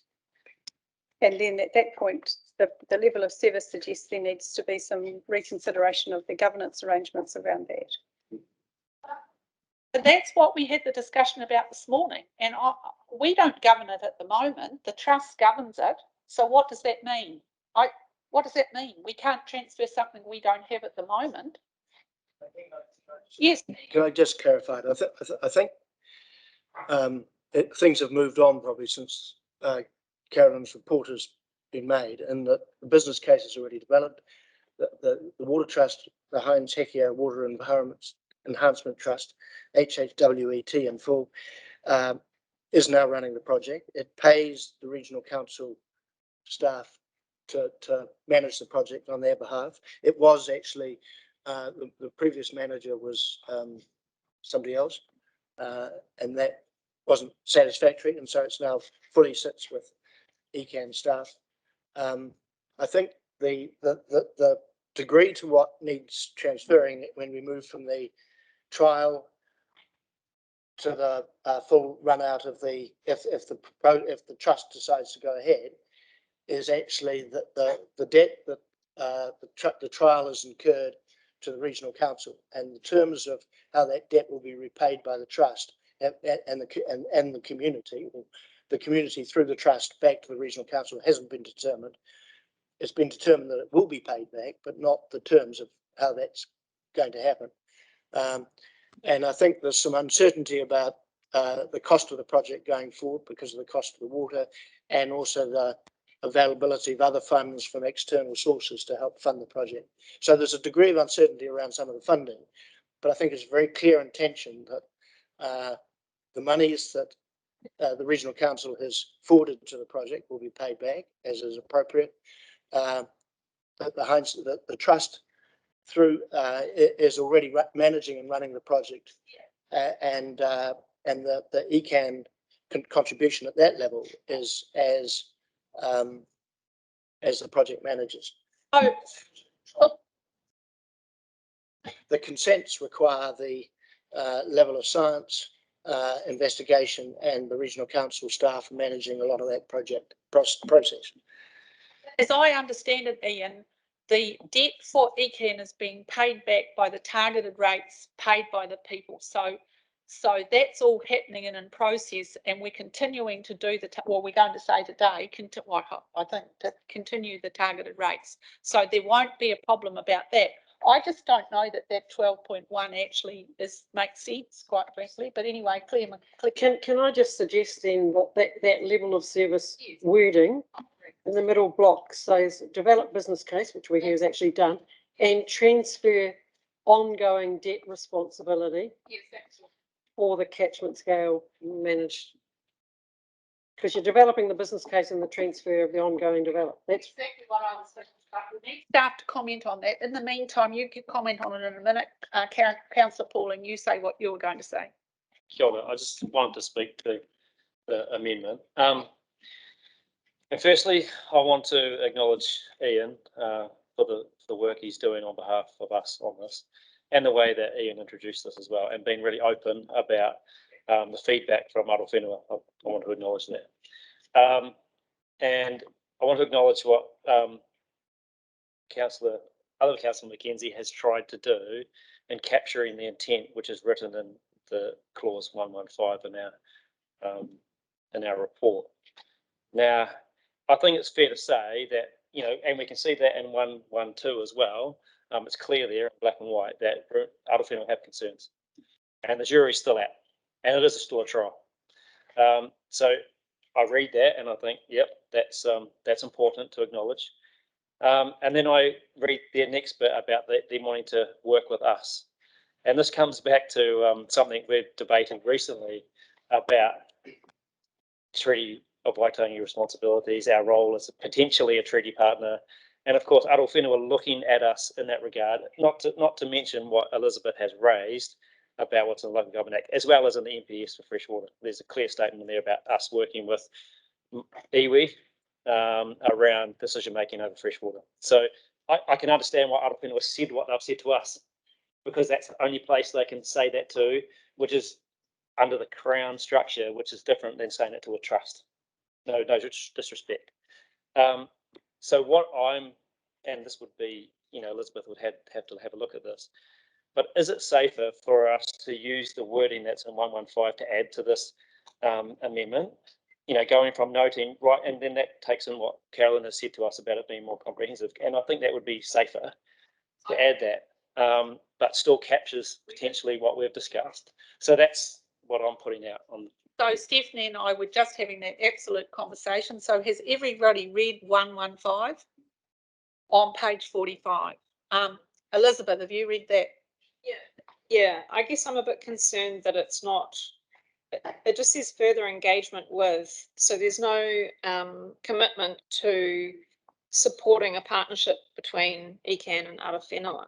So that would be my concern there. It says provisional on further engagement. So we might need Catherine to give us some advice around that 1115. My concern with the proposed amendment and with 115 is that we're making the funding conditional upon those things happening, and yet those things happening are described in terms that aren't entirely accurate. So my concern is, when would staff or indeed this council have confidence that these things had happened and therefore that the funding could flow? I've been trying to rack my brains to try to give you something that is far more concrete, and I'm sorry, but I'm a little lost there. Would you like to make a comment? Kia ora, I've been sitting here quietly for a while and thinking that really without having a voting position, it was better to sit and listen, but this is one I can't. And I just want to acknowledge Elizabeth Mackenzie for picking this one up. And unfortunately, I keep coming back to the ethical role, position, and within this role. I hear what Councillor McKay has said in terms of the wording, and I think that when you start putting cultural aspirations along within the money aspect, then you start to lose the true value of the partnership that is actually there. And Arowhenua is looking at that partnership from the Crown. So yes, Catherine, acknowledging our conversation around treaty, I'm also trying to grapple with how can we get this. So I come back to the ethical one, and that is that Environment Canterbury has a partnership with Ngāi Tahu. I am sitting here. So to me, that means that we already have a partnership. We have an obligation against exactly what Elizabeth has said in terms of the Local Government Act to actually fulfil that obligation that is within there. So to be able to support Arowhenua in terms of their discussions, it is not the responsibility of the trust. It is the responsibility of this council to be able to support them within the true partnership that we're looking at. And maybe just by putting that partnership word up there again, because it brings up that whole discussion we had around the treaty discussion. But I just want to be able to bring you back to that basis. And yep, it's not a question or anything. I just want to remind you with your deliberation. Thanks, Yvette. Peter, and then I've got something. Look, I think we're trying to get really complicated here on a simple issue. That this is about a consent, and in terms of the consent review and the consent conditions and those things, we talk to mana whenua about those things when they come out, and this will be certainly one that will be on top of the list, I would have thought, given the amount. And we're talking about some debt here, and we're talking about how do we get that back. And to me, I think we've got way off track here. I acknowledge what Liz is trying to do here, but I think we've got off track. I'd just like to listen to David now. Thank you, everybody. Hold fire. David, we're getting too late to. I'm trying to, I think the words conditional in the resolution and provisional in paragraph 115 is the thing that creates issues. If you were to have, and this is midway through para 115, noting that further so council has that resolution, noting that further engagement with Arowhenua and analysis on the role of a range of non-statutory initiatives, including MA, needed to support achievement of the new freshwater quality standards. If you add that on, then that's noting that this is what that's what the council will undertake to continue to do, but it's in parallel with progressing this aspect of your MAR decision. Thank you, David. Everybody just have a wee think about this for a minute. No, hang on a minute.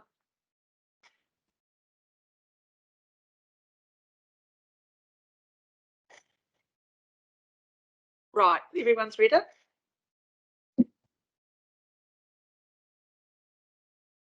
To where it fits. Are you saying it is therefore recommended that the long-term plan provided for a targeted rate in year 2 and then noting? Oh, now it's gone.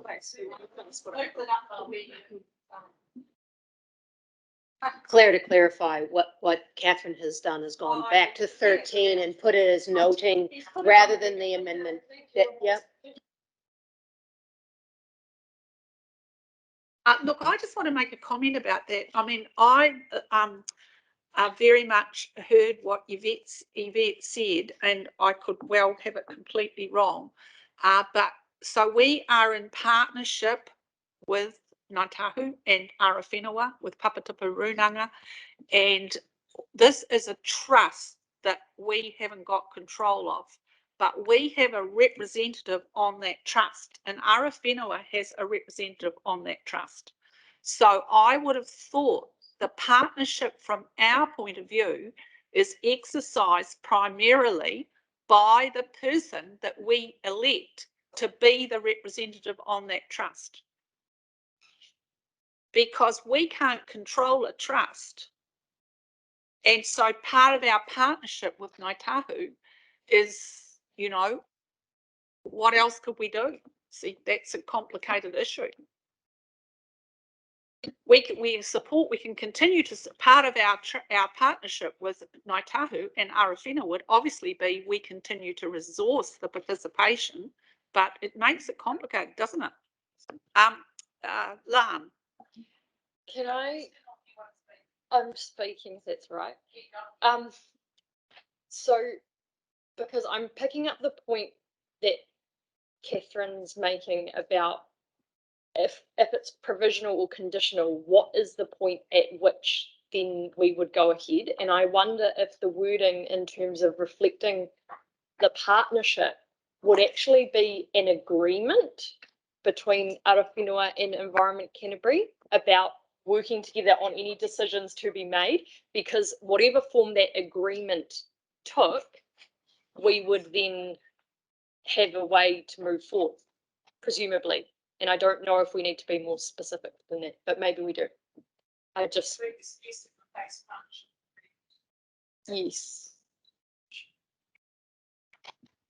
With the same wording that's on.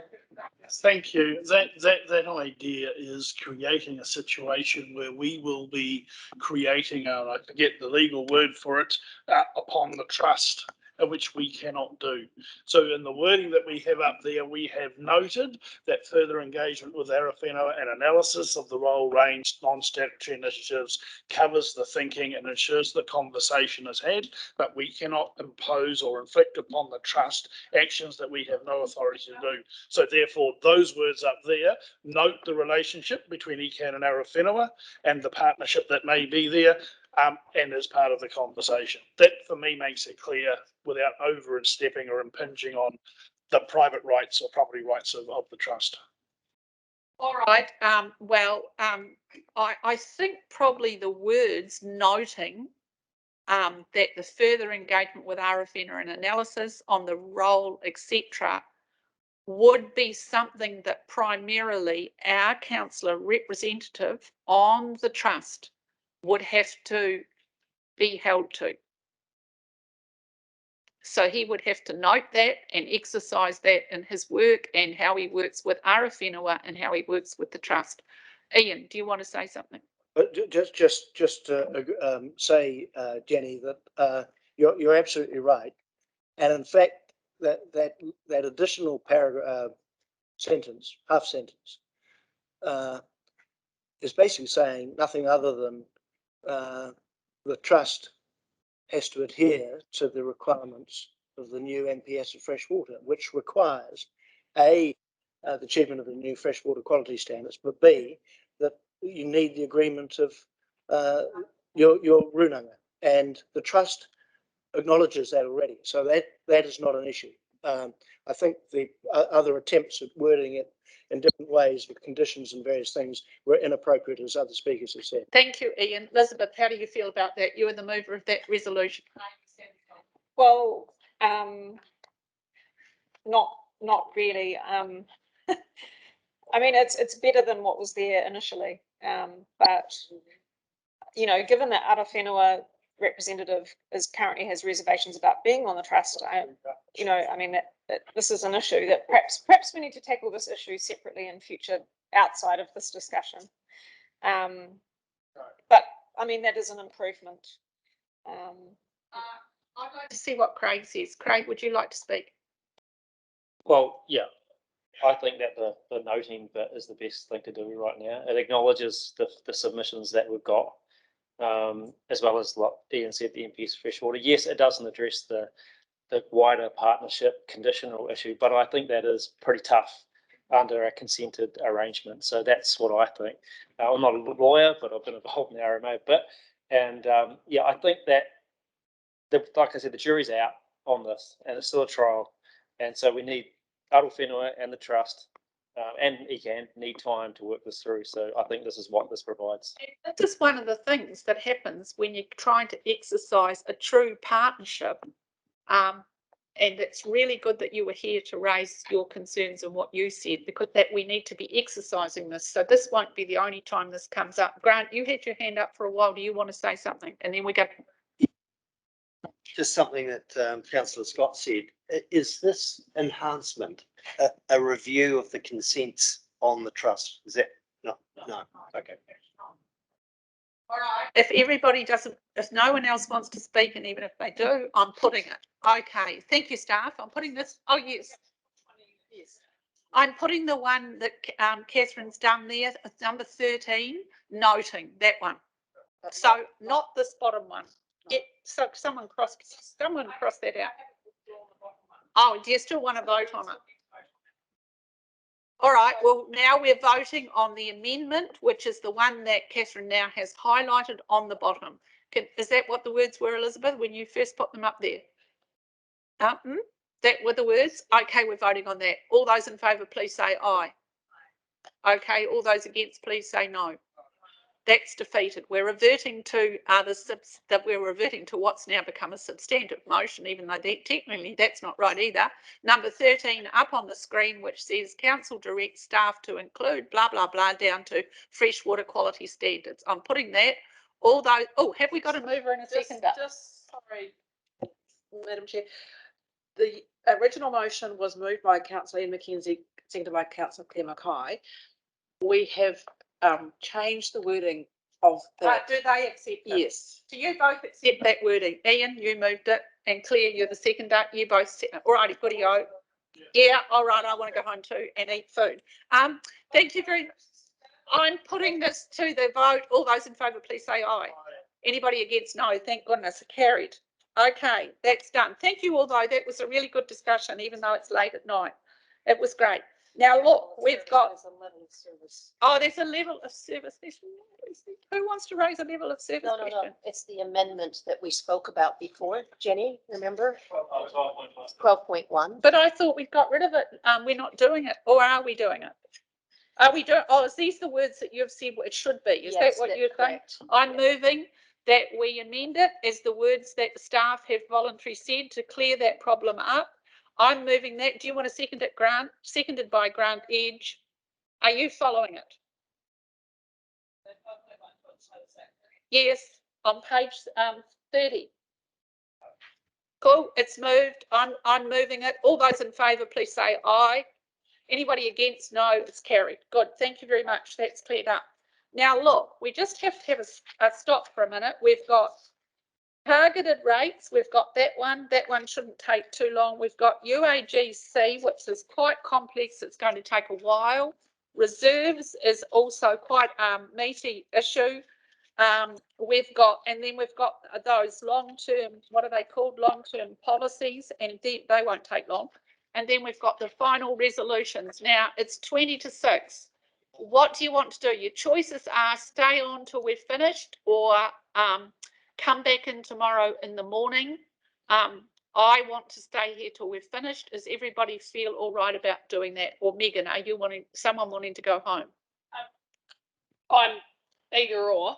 I was just going to suggest an alternative was that we move through the recommendations that are about, expenditure things like the rates, and considering those wash-up recommendations about, and then we could come back and do the funding mechanisms in terms of UAGC reserves, etc. Later. But that was just another. Thank you for your. Well, thank you probably for your very good suggestion, but I'm too tired to think whether we should do that or not. And I'm not planning to go with what we've got down here in front of us. Does staff need to leave? Everybody's all right to stay? Central people, that's those money people over there. Are we doing anything really terrible to you? Do you need to go? And no, I'm sure you do. But anyway, that's very good of you. Okay, so everybody's all right. I favour staying here. Right. Do we need to just stand up for a minute right this minute? Yes, please just take 5. Turn your